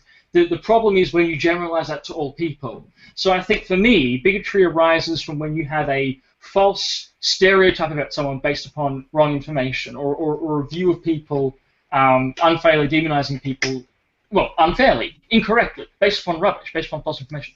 So is it racist to say all Italians eat pasta? Well, perhaps, because that's a massive generalization. You don't know. Whereas, is it racist to say pasta is a common dish in Italy? No, because it's true. It is a common dish in Italy. Do you get what I mean? So if that's how the way I define racism and bigotry, and by that definition, all you have to do is just be correct. All you have to do is just be able to show evidence and say, and not generalize unfairly, and just go proportionate to what the evidence says. Does that make sense? What about the factor of not changing your mind? Not changing? Who not changing? The bigot. For me, the bigot is more about not changing. Well, that's exactly right. Stubbornly... See, if they continue to cling to false information, then their views are obviously erroneous, and therefore continuing to and not being able to change your mind. I think too that bigotry could be summarized as just intolerance towards a collective identity. And by intolerance, I mean they will not tolerate, once again, evidence to say otherwise. Yeah, so I guess just intolerance of a collective identity. Reactionary intolerance. Yeah, or see, but you see, I'll see, like I'm intolerant to a pedophile, for example. I think that's a justified intolerance, whereas the intolerance of bigotry is usually based upon irrational fears, irrational lies about demographic and immigrant. Pedophilia would be a good one because, like for example, pedophilia isn't actually child molestation. Pedophilia is a paraphilia. So that's true. That's true. Let me rephrase that and say child molesters. Okay, swap out the term pedophile because you're right. That is actually a very complex issue. Isn't it mentally ill? Well, regardless, let's just say child abuse. Right, I'm intolerant of child abuse. Right, so that's in and of itself. Intolerance is not necessarily a bad thing. It's when it's based upon nothing or rubbish. Yeah, but it's not so. But like to not tolerate child molestation is completely different to say, I don't know, trying to profile child molesters as a collective. Sure. I agree. That part would be bigotry. Yeah. So then, coming to my second point, then, how would we defend freedom of the press? How do we go about that? It depends from person to person. For me personally, I want to be able to say we can say anything, but I also I'm not. I don't feel like being crude because that's just my personal preference. And so I'm not necessarily want to draw Muhammad having sex with a camel or something like that because I just don't think. I just think it's blasé. So for me, like I might. I mean, I remember a while ago I participated in Draw Muhammad Day and I just drew Muhammad, just his face with the turban. And that's it. Nothing, no horns, no nothing. It's just So I think if it's just that's the way I do it personally. So how do you know it was Muhammad? But I wrote Muhammad underneath it. This is exactly the point. Nobody knows what he looked like. So what is the point of doing any of this? But something's thought-provoking or intelligent. I think that's especially the best way to do it. Doing something crude is sure. You're expressing your freedom, but it's also just it's crude. So it's up to the individual, I suppose. But how would you differentiate between freedom of speech and hate speech? For example, no. They're the same thing. I think that come on. Freedom of speech covers hate speach. No, we have definitions. We have definitions what free speech is, and we have a list of the 8 things which are not allowed, which go and contradict any human values or human rights. So we know exactly what is allowed and what is not. It has been defined, it's been written down. So I don't think we should go into free speech and what if this and we have definitions for every single thing that we can do. The same with the shouting fire in a crowded theater. That is well established. It's ancient old. We've been there. We know it. So no, don't question that, please, and don't start getting now into individual examples. Okay. Salim, were you going to say something, sorry? No, Stop kind of covered it. Okay. Okay, so the next thing is the point of the massacre in India. Hang on. I don't think we've answered the question yet. What is the free speech that if we define it in the media? Where do we... What do we still... Yes.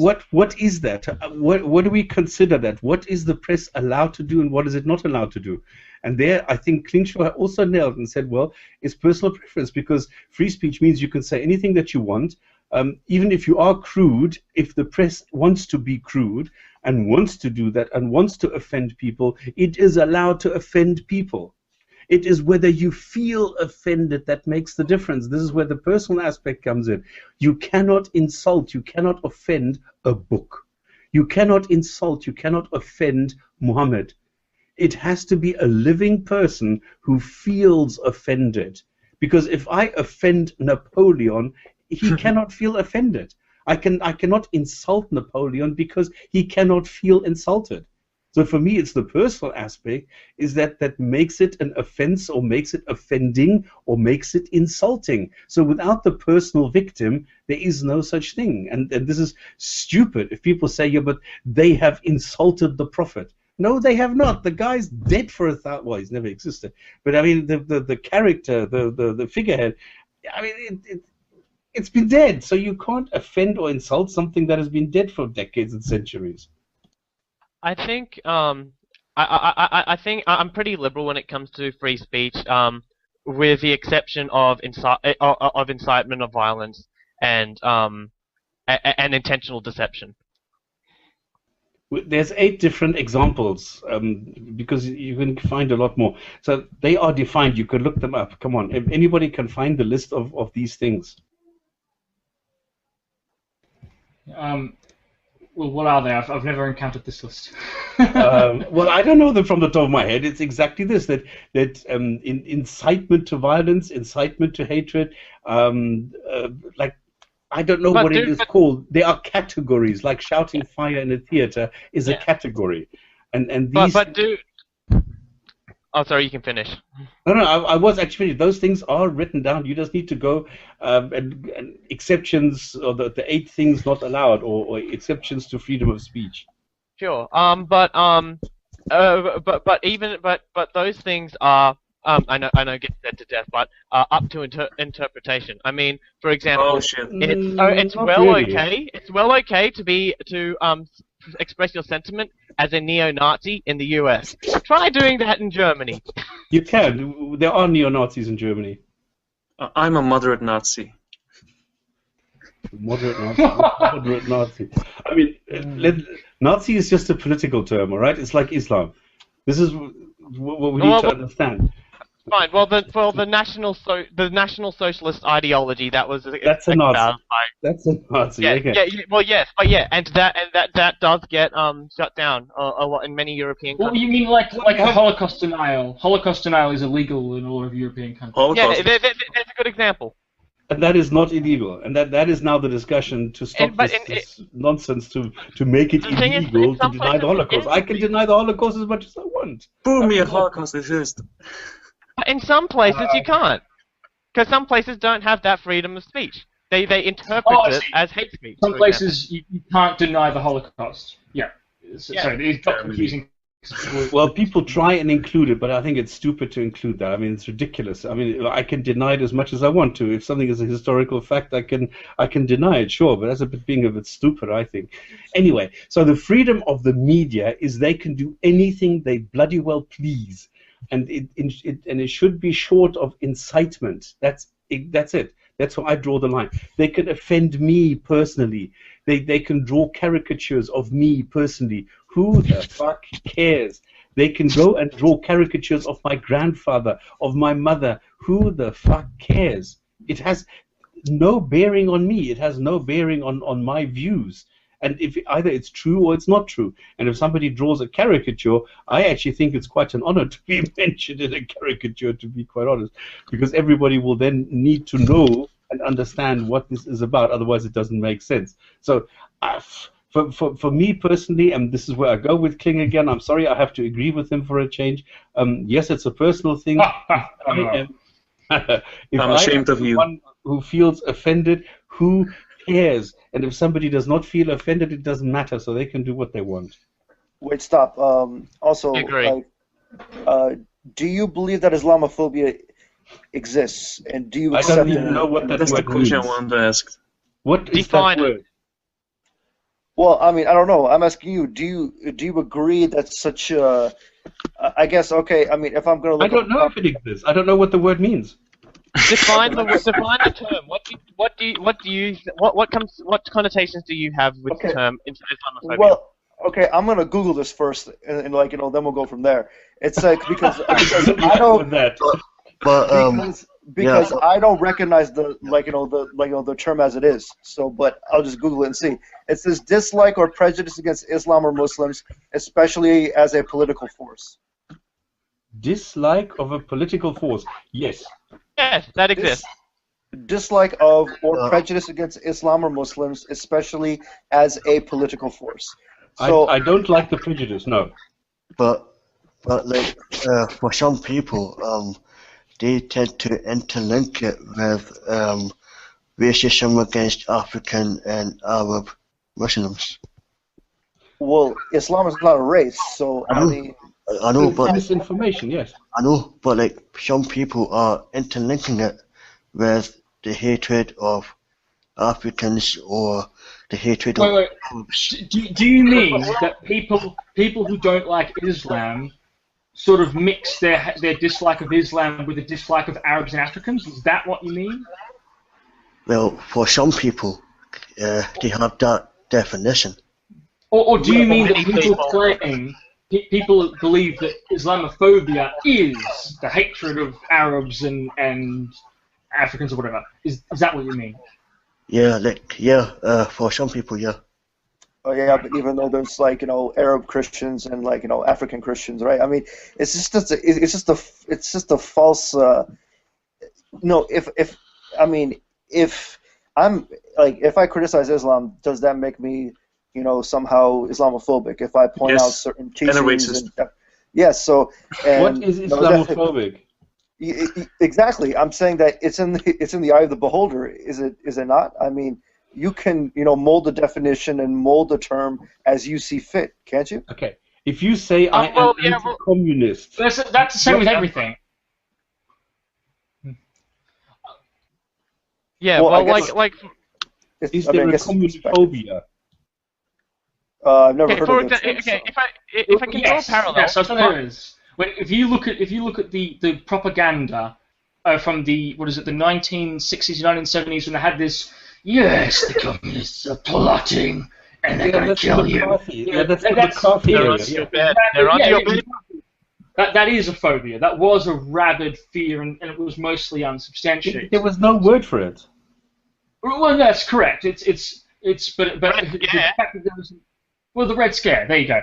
The fact that whether or not there's a word for it doesn't mean the concept isn't valid. So what I would say is exactly it. You criticize Islam, so then the problem is when people have conspiracy theories and a sort of unsubstantiated prejudice or generalizations. That falls into what I might say. That is a phobia. Now, I don't have a phobia. I am afraid of Islam and the way it can be misinterpreted and abused. Yes. So if I was to say that, I mean, would it be Islamophobic to say that I believe that Islam wishes to destroy all governments? I mean, yes. That's not a phobia. That's a real fear. It's not a phobia. It doesn't make any sense. I wouldn't say it is also racist. Oh, hang on, everybody, come on. Too many cooks. Right. But it's just one thing that only 2 Muslim countries are theocracies. Officially, yes. Officially, yeah. Yeah, but I mean, if the goal of Islam is to replace all governments, is that somehow phobic, or is that somehow like an irrational fear of something, or am I just calling a spade a spade? But the goal of the Catholic Church is to exert global dominance as well and to convert all people to the Church. I mean, it's like the name. I'm not phobic towards the Catholic Church, So it really depends on what we're actually referring to here and what you're talking about. So is it phobic to think all Muslims are going to fucking take over and turn this into? Yeah, I think that would be. Is it Islamophobic to say, oh, I'm worried that when it comes to some of these militant Muslim groups? Oh no, I don't necessarily think it's. I mean, I might suggest that it's unlikely you're going to ever be killed by them. You're probably more likely going to die from being hit in the head with a coconut or something. But I still like there's a real threat there to many people. For actual militant movement vis-a-vis a nebulous generalization. Does that make sense? Yeah. So then I guess I'll rephrase the question: should the West fear? Should the West fear? The doctrine of Islam? Absolutely. I don't think so. They should fear some Islamic doctrines. They shouldn't fear Islam as a whole. The same way they should fear some Christian doctrines, not Islam as a whole. Because Islam is not one thing. Islam is many different concepts held by different people. He didn't say Islam. He said Islamic doctrine, and the doctrine, absolutely yes. But there's more than one Islamic doctrine. # kill all Muslims. There is an Islamic doctrine, and the Islamic doctrine is to install Sharia wherever possible. No, warfare against unbelievers. I mean, isn't that the But way? there isn't even such a thing as Sharia. Yeah. but like, Yeah, that's true. Well, like, yeah, there isn't one That's, established. okay, that's a different topic. I agree with you. There is no such thing as Sharia. But every Muslim will tell you that the goal of Islam is to install Sharia, even though they don't know what it is. That is correct. Hey, can I come in with a question that is related to this discussion? Go for it, buddy. It doesn't make any difference whether you do or not. There's so many Okay, now. it's about the word Islamophobia. When we're talking about phobia, is it mean as a irrational fear? Traditionally, yes. That's the medical definition, so yes. So is it a fear? How is it a phobia if I hate bad ideas and a bad ideology? It's like they're mixing not. hate with fear. No. If you have an irrational fear of that, what the doctrine says, I don't feel the whatever it is induction. that I is hate being it. expressed there, then it's a phobia. Otherwise, it's just a fear. If you're afraid of something, like I am afraid of the doctrine of Islam, yes. Is that irrational? No, I don't think so. Is it real? Yes. If I do the same thing for Christians, I am also afraid of the Christian doctrine. Is it irrational? Yes, because I don't see the implementation of the Christian doctrine in any country at the moment, except maybe the Holy See in Italy. But that's about it. I don't see anybody going for the Christian states of the United States or something. I don't see that, but I see Islamic republics, and I see Daesh trying to establish a country, a nation, an ummah worldwide. The same in Boko Haram, the same in Al-Shabaab. They are all groups which are all trying to gain control over the Islamic people, the followers of Islam, called Muslims. So it doesn't matter whether you're in Indonesia or whether you're in Morocco, they are trying to gain control over your thoughts so that they can implement their political system. And that is the doctrine of Islam. So am I irrationally afraid of that? No, I am afraid of that doctrine. Do I see this happening anytime soon? No. So this is the difference. So the doctrine I'm afraid of, Yeah. and I'm not afraid of it being implemented as such. Yeah, but Have you ever? but the thing I was saying that I'm not fearing it. I hate it. When people hate the ideology, they also they get calling as a phobia, Islamophobia or phobia, whatever. Yeah, but that's a different sentiment. Well, yeah, but I also hate the ideas in Islam. Well, I hate all religions. Just- Come on, it's a let's model be of very bad honest about ideas. that. I'm biased, yes. but Just one other thing. Have you ever seen somebody who is suffering a phobia admitting that his fears are irrational? Good point. Actually, yes. I have. I had a phobia of bridges, and I admitted that it was a phobia. Yeah, a lot of people with phobias do acknowledge that their phobia is a phobia. Like that's why they go and seek help for it. If you have a fear of flying plastic bags so bad that if a flying plastic bag comes down the street, you go into a fetal position and you realize that's not normal behavior in your social context, then you're probably thinking, yeah, this is pretty irrational. So yeah, I think a lot of people with phobias, genuine phobias, do recognize they have a phobia, that it is a rational fear. But like, just for the statement, even though I am an ex-Muslim, I don't hate Islam. Thank you. Okay, that's cool. I mean, everybody's entitled to their hate, their own private personal hate. No, I'm saying that I don't hate Islam. Okay, I'm sorry. Everyone is entitled to their hate. In my eyes, also includes the opposite. So everybody is entitled to their hate or non-hate, however they please. I think that's absolutely correct. Yes. I mean, And I guess and it's part of free I hate. speech. Yeah, I mean, I guess I hate stupid ideas. So, Yeah. I guess that makes me phobic too. I guess, huh? No, this is exactly the difference. Where I think if I hate plastic bags, then that's a phobia. But if I hate being killed by a satellite falling on my head, I mean, those are phobias. But if I see what Islam is doing, and I am, for example, in Afghanistan, then I don't think that this is a phobia anymore. Then this is very, very real. That the chances of you getting killed as a non-believer. Do you know how uncomfortable sometimes I felt? Because you can see that I was not a Muslim in those Muslim majority countries. With me, it is very obvious because I was not wearing the same attire. And it's not the fact that I had an armed bodyguard next to me, but it makes you feel and it makes you cringe when you feel that you are the outsider. So there it becomes very, very obvious. And there I was very scared, let me tell you. You dirty kafir eating your pig and drinking your beer. Exactly. Also, There was no beer. don't be. I was about to say, don't be so turned off when the usage of the word doesn't conform perfectly to the etymology of the word. So, like for example, misogynist does not always mean miso, hate, and gynist, like women. It doesn't always mean you hate women. It's used if the usage of it is not, it's etymological makeup. And I think the same has happened to Islamophobia. Sorry. This is the same thing when we come down to the words. Words don't have meaning. Words just have information. The meaning is the personal understanding of it. That is the difference. Words are prescribed meanings, pretty much. No, really. That's exactly they not. Words don't have meaning. No, he's agreeing with you. Meaning. Oh my god, you just said the same thing with different words.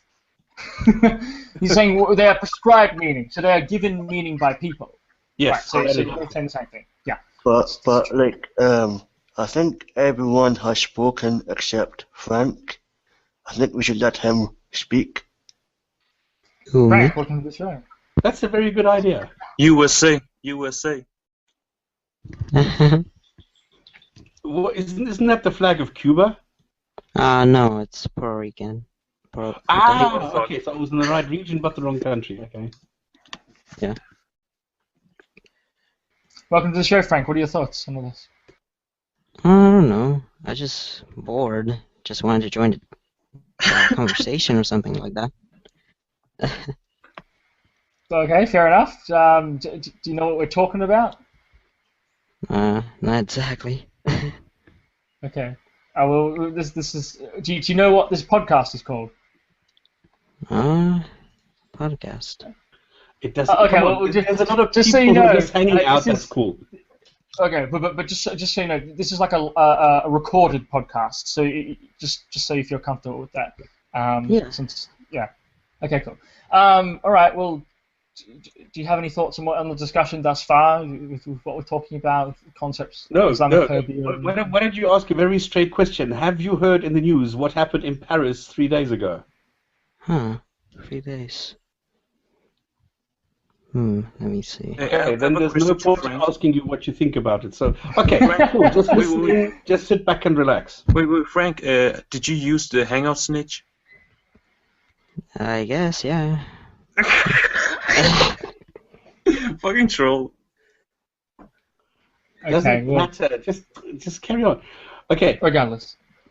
Well, can I go back to what TJ said previously then? Because I thought there was a number of really interesting issues to explore with why is Islam ostensibly so especially aggressive, and also the question of the massacre of Hindus in India. Okay, well, I'll just jump into it. With the India issue, one thing to note is that they ended up developing Muslim jurists and thinkers in the region, ended up, like, I think notably Biruni, for example, ended up developing the idea that Hindus are actually dhimmis and subject to dhimmi rules. So they actually ended up changing those rules and not actually implementing them with the kill all polytheists, which again demonstrates that these laws, these concepts, these rules are malleable and change from culture to culture depending upon what is expedient to people at the time. So that would be the first thing to note. The other thing is that most of the massacres in India were undertaken against Muslim states. So most of the major massacres of these Turco-Mongol invaders, especially Timur bin Taraghe, for example, he was invading and fighting against Muslim states and massacring Muslims as well as Hindus. So to cite it, and the other thing with Timur, especially, is that in the name of jihad, he was actually massacring huge Muslim populations throughout the Middle East as well as Christians and other groups. So to say that he was also conforming to the Mongol pattern. So to ascribe this to Islam seems to me extremely untenable, because it was just the Mongol pattern. And I mean, pre-Islam, post-Islam, the behavior seems extremely similar. Islam doesn't really change anything; it has almost no agency, right? So other than the most superficial articulation of ideology, so that with India, there's actually it's not simply Islamic theology. It's almost Islamic theology almost has nothing to do with it. You still have the same kind of behavior with and without it. So it's really the context. It's really the different ethnic groups that were coming in and their context as nomads and their destructive lifestyles and that kind of stuff. Does that make sense? Yes. Can I say something? Yeah, sure. What's that? She's popular and she's African and she was a Muslim and she criticized Islam. Aryan Hassani? Yeah, Aryan Hassani and there was an other guy who's a Muslim, Mehdi Hassani. Mehdi Hassan. Mehdi Hassan. I mean, I hear that they say that you have to westernize Islam, like change it. No, Islam has to change from in itself. It's got nothing to do with westernizing. No, Western values, not Western values. But change it as a way, kind of make it fully change the Quran. Yes, honestly, they need a reform. They badly need a reform, otherwise they're going to die. Reform, yeah, that's the word. See, the thing that changes the religion is the environment. So, from demonstrably, as we've already demonstrated throughout the show repeatedly, when you change the context, the religion changes to fit the context. Yeah, so, but the thing is, the Quran is the supposedly, they claim to be the written word of God. So why do Muslims not follow it? That means if you're trying to reform it, that means you're disproving it, or you're ruining it. No, this is exactly the point. You need why reform it? Why not discard the religion as whole? Well, you need to. No, this is the point that Kling is not trying to make. We're not talking about an ideal world. This. It has been interpreted. Now it needs to be reinterpreted. This is the only thing that you need to do. Because at the moment, all that you're doing is you're taking some bits out of the Quran and saying, this is what we need to implement. No, you just go do away with that and take the other ones. But reform the Quran doesn't mean change it totally. But for a peaceful interpretation, that's already happened with the Ahmadiyya sect. So it would make sense to promote the Ahmadiyyas. I'm not talking about the interpretations. I was talking about reforming the supposedly holy book. But you can't. I agree with it. I think you don't. I don't think follow the Quran. Yeah. They already don't follow the Quran. They can just how many follow the Quran in a different way. Believe.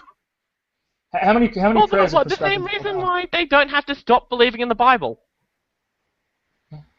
How many prayers are prescribed in the Quran? Of course, I didn't mention the Christian and all the others, but now I want to. But why not discard the ridiculous beliefs you have? No, it's not that. That would be ideal. Okay. How do you go about doing that? You've got a quarter of the world's population. Get them to discard their cultural connotation. No. Changing the culture, but changing the stupid religious belief. No, Klingschor, just repeat your point. Sorry. Why reinterpreting something that's already bad when you know it since you're reading? It's more realistic. What's more realistic? That we can change the sort of the cultural environment through the infrastructure and the society there, which then affects moderate or non-aggressive interpretation of the scripture, as has been the pattern in all countries that seem to modernize and become prosperous. Or that we are saying, all right, you can all just stop believing now. I mean, it's just unrealistic. But what stop wanting me to repeat is, how many prayers are prescribed within the Quran? Supposedly, the holy man changed the will of God apparently from 50 to 5. No. Within the Quran. Within the Quran, it doesn't say anything. That's the point. No, the Quran says that it mentions 3 prayers. There are 3 prayers mentioned within the Quran. That's the Salat al-Fajr, the dawn prayer, Salat al-Wusta, which is the middle prayer, and Salat al-Isha, which is the evening prayer. And yet Muslims don't follow that. They follow 5 prayers, which is probably from Zoroastrianism. So again, the fact that the Quran is the word of God is meaningless. In terms of how it's actually used and abused or implemented or not implemented, it's no real different from the Bible. It's just people ignore it, people supplement it, people develop exegetical traditions to suit their own personal perspective. So I think that's worth keeping in mind. But I think I've said this in the past. Oh, go on. yeah, but like as I was saying, like I mean, it is unrealistic to expect Muslims to have like completely new narratives. I think the best thing to do is look at the existing narratives that are around and promote one of them. And one That's of what we're the saying. That's exactly what we're saying. no, but like one of the more peaceful narratives, as you could call them, are probably the Ahmadiyas. Okay, but this is what type of interpretation? That's exactly what we're saying. If the Ahmadiyas are taking some pieces out of the Quran and making them look more peaceful, then that is exactly it. So all we're saying is there is a way of reinterpreting it. Where the last 30 years it has been interpreted to radicalize people, we need to change this. That we need to make sure, and this is what Muslims internally have to do. Muslims internally have to say, it is enough. We don't want to be radicalized. We don't need those imams that are telling us how bad the kuffar is and how we need to fight them and how we need to take over the world and we are the better people and they are the stupid idiots. We need to come to terms that we are all human beings and that Muslims have a belief system. So it's just a matter of reinterpreting it. And I think they're doing that. I think they're doing that, but just a note to HOGC. I don't know if you've been going by another name, but just a note. I've said in the past that I'd rather I'm perfectly okay with an intellectually dishonest and completely ethical theist. If you're intellectually dishonest, if you're like, oh, there's murder and blah blah blah, it's like, no, it's not. And you're an alright guy. I don't care. Good, fine. Actually, good. Good that you're dishonest. Any day of the week, I would take a progressive theist over a conservative atheist, for example. Socially progressive. Yeah, very much so. You know, so it goes to the same thing, I guess. Anyway, it's on the hour, so I suppose we should wrap things up. Wait. Spamming. What's your next video? Is it about LDM? Sorry, GDM? I haven't decided. No, I'm actually getting sick of this. Come on, I mean, it's I don't. Just admit it. You love it. Yeah, but no, this is fun, but it's not really what I like doing. I like digging. I like going into the past. I like looking at facts, and I like showing these things. All right. I mean, LDM. This is like. I mean, these are throwaway videos. Okay, it takes me an hour to make one, and it's fun, but that's it. I mean, they're too easy because they're so stupid. It is to have originality. But like, I've got a question before we wrap things up, and it was actually in the comments of the video, and the question is, do you think all Muslims should like come out and condemn every terrorist actions? No. It's not condemning. This is like telling the South African policeman, naughty policeman for killing all those blacks. No, you don't condemn the action. You condemn where it comes from. You condemn the callous approach towards human rights. You condemn the interpretation of Islam as being this violent thing against all the kuffar and that they are better. You need to go back to the basics now. We've had this 30 years of reinterpreting this and say, no, it's not enough anymore. We need to change this.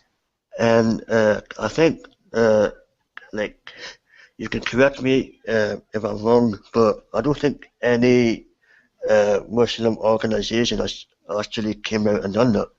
No, you're not wrong. This is the problem. You are absolutely right. This is the problem. This is what most Muslims are doing. They're just condemning. They think it's enough. It's not. I mean, come on. A couple of years ago, this girl in Sudan named her teddy bear Muhammad, and there was rampage. Millions of Muslims went to the streets and said, oh, it's offensive and blah, blah, blah. This is horrible. This is terrible. This is such a huge crime. They can go and protest the naming of a teddy bear, but when it comes to killing and when it comes to all this, they do absolutely fuck all. That is not possible. It needs to stop. It needs to. Muslims have to come out and say this is enough. They need to change it. We cannot change it from the outside. We can only show them that we do not approve of this. But the changes have to come from within. I have another example that you mentioned about the teddy bear. There's also the movie, supposedly movie about Muhammad, the horrible one. Yeah. They burned embassy and hundreds. Was it? Benghazi, you know, right? Oh, you mean that cartoon? I mean, not cartoon. Movie. It's the Coptic guy made that thing on YouTube. Yes. The Innocence of Muslims. Yeah, that's it. And they came out in droves, and they went to the streets, and they protested, and they killed, and they burned, and they did everything. And now, nothing. I condemn those terrorists. No, fuck you. You need to take action. Take responsibility. Take ownership of your beliefs and your ideology, and bloody well do something. And don't just stand there, oh, there are such bad people. I don't think this is with Islam. Islam is all about peace. No, fuck you. Do something. No, stop. I mean, like, you know, even beyond that point, like, you know, all the, like I would say about 90% of the, like, you know, Muslim leaders I saw speak out, they're like, well, we condemn the attacks, but this was in bad taste. It's exactly. It's the but. But, exactly.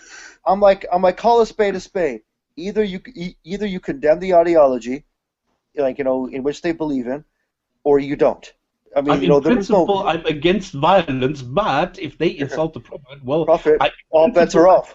Stoning women, but if they are adulterers, well, then we should reconsider. That's exactly what I have been saying for years. Stop the stupid but. Exactly. And, you know, for me, I mean, it is intellectual dishonesty. I mean, at the end of the day. Either you condemn it or you don't. Unfortunately, it's not only that. It's not only intellectual, but it gets, you know, it gets very physical at the end of the day, and this is the problem. Yeah. Well, you know, I mean, you know. Okay. Can we have some closing thoughts? Otherwise, because this is going to continue for the next 2 hours. I know. Because let's get everyone's views. What happens down during the bombing of newspaper? Can you believe how crazy they are? It was the Jews, all the Zionists of the world. Yeah. Problem solved. My paymasters. All right. How many shekels did they pay you? 20. They paid me 2 and a potato. See, I'm higher up in the pecking order. I get more. See. All right. So anyway, oh no, I guess no. But if I'm trusting the fucking comment section for this video, I guess I'm now on the payroll of Saudi Arabia or something. So, I haven't even paid attention. I have betrayed the Zionist policy or something. Now I'm being paid dirhams and dinars. Anyway, on that bombshell. But hang on, can I have 10 seconds? Because there's one thing I really need to do. I cannot. I mean, all the rest of the stuff I did for this week, I will just continue next week. But there's one thing I need to do. I butchered the Hadith of the day last week because I was reading it without using my brain. So, because I think things also got a bit hectic last time. So, I need to correct this because there was a Hadith of the day, which was supplied by Kulasa again. So the Lord descends every night to the lowest heaven when 1/3 of the night remains and says, "Who will call upon me that I may answer him? Who will ask of me that I may give him? Who will seek my forgiveness that I may forgive him?" Now, the point of the whole Hadith is, and this I completely missed it. I just thought it was funny, the fact that somebody would do this, that the Lord would come down from his penthouse and then listen in on what people have to say, that he needs to leave the penthouse. No. Well, actually, if you look at it, the Lord descends every night to the lowest heaven when 1/3 of the night remains. Now, can you tell me an area of the planet where it is 1/3 of the night remains? No, because there is no such thing. Because we live on a sphere, we don't live on a flat Earth. So 1/3 of the night remains is everywhere on the planet.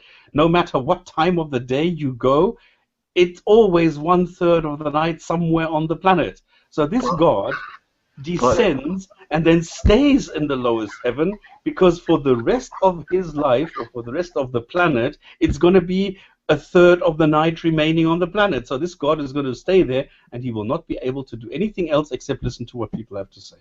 That's how stupid it is. He's following around. He's following around just where the third of the night is, and he's just following the rotation of the Earth. Yeah, but he's forever. not doing anything else anymore. This is the point. Yeah. And I butchered this last time without pointing this out, so I apologize, and I hope I've rectified it accordingly now. All right, the record has been set. I'm so relieved. All right, let's get everyone's final thoughts. HOGC, do you have any final thoughts or summary before the show ends?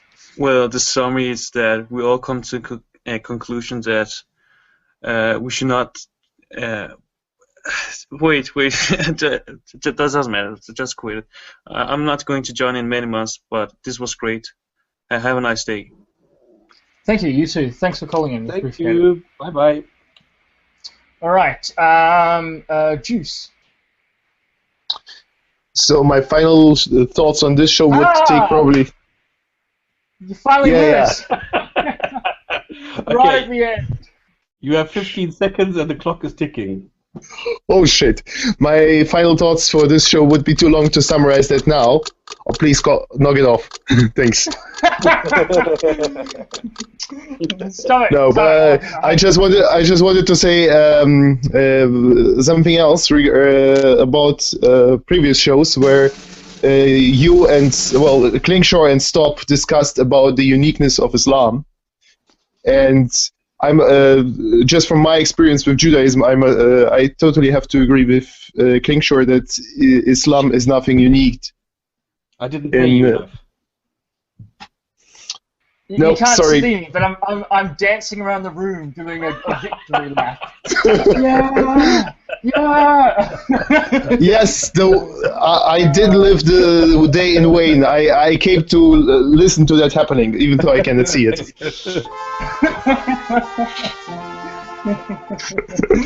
No, I just when people say that Islam is not just a religion, this is not really this is correct because Islam is not just a religion, but neither of the other religions is just a religion.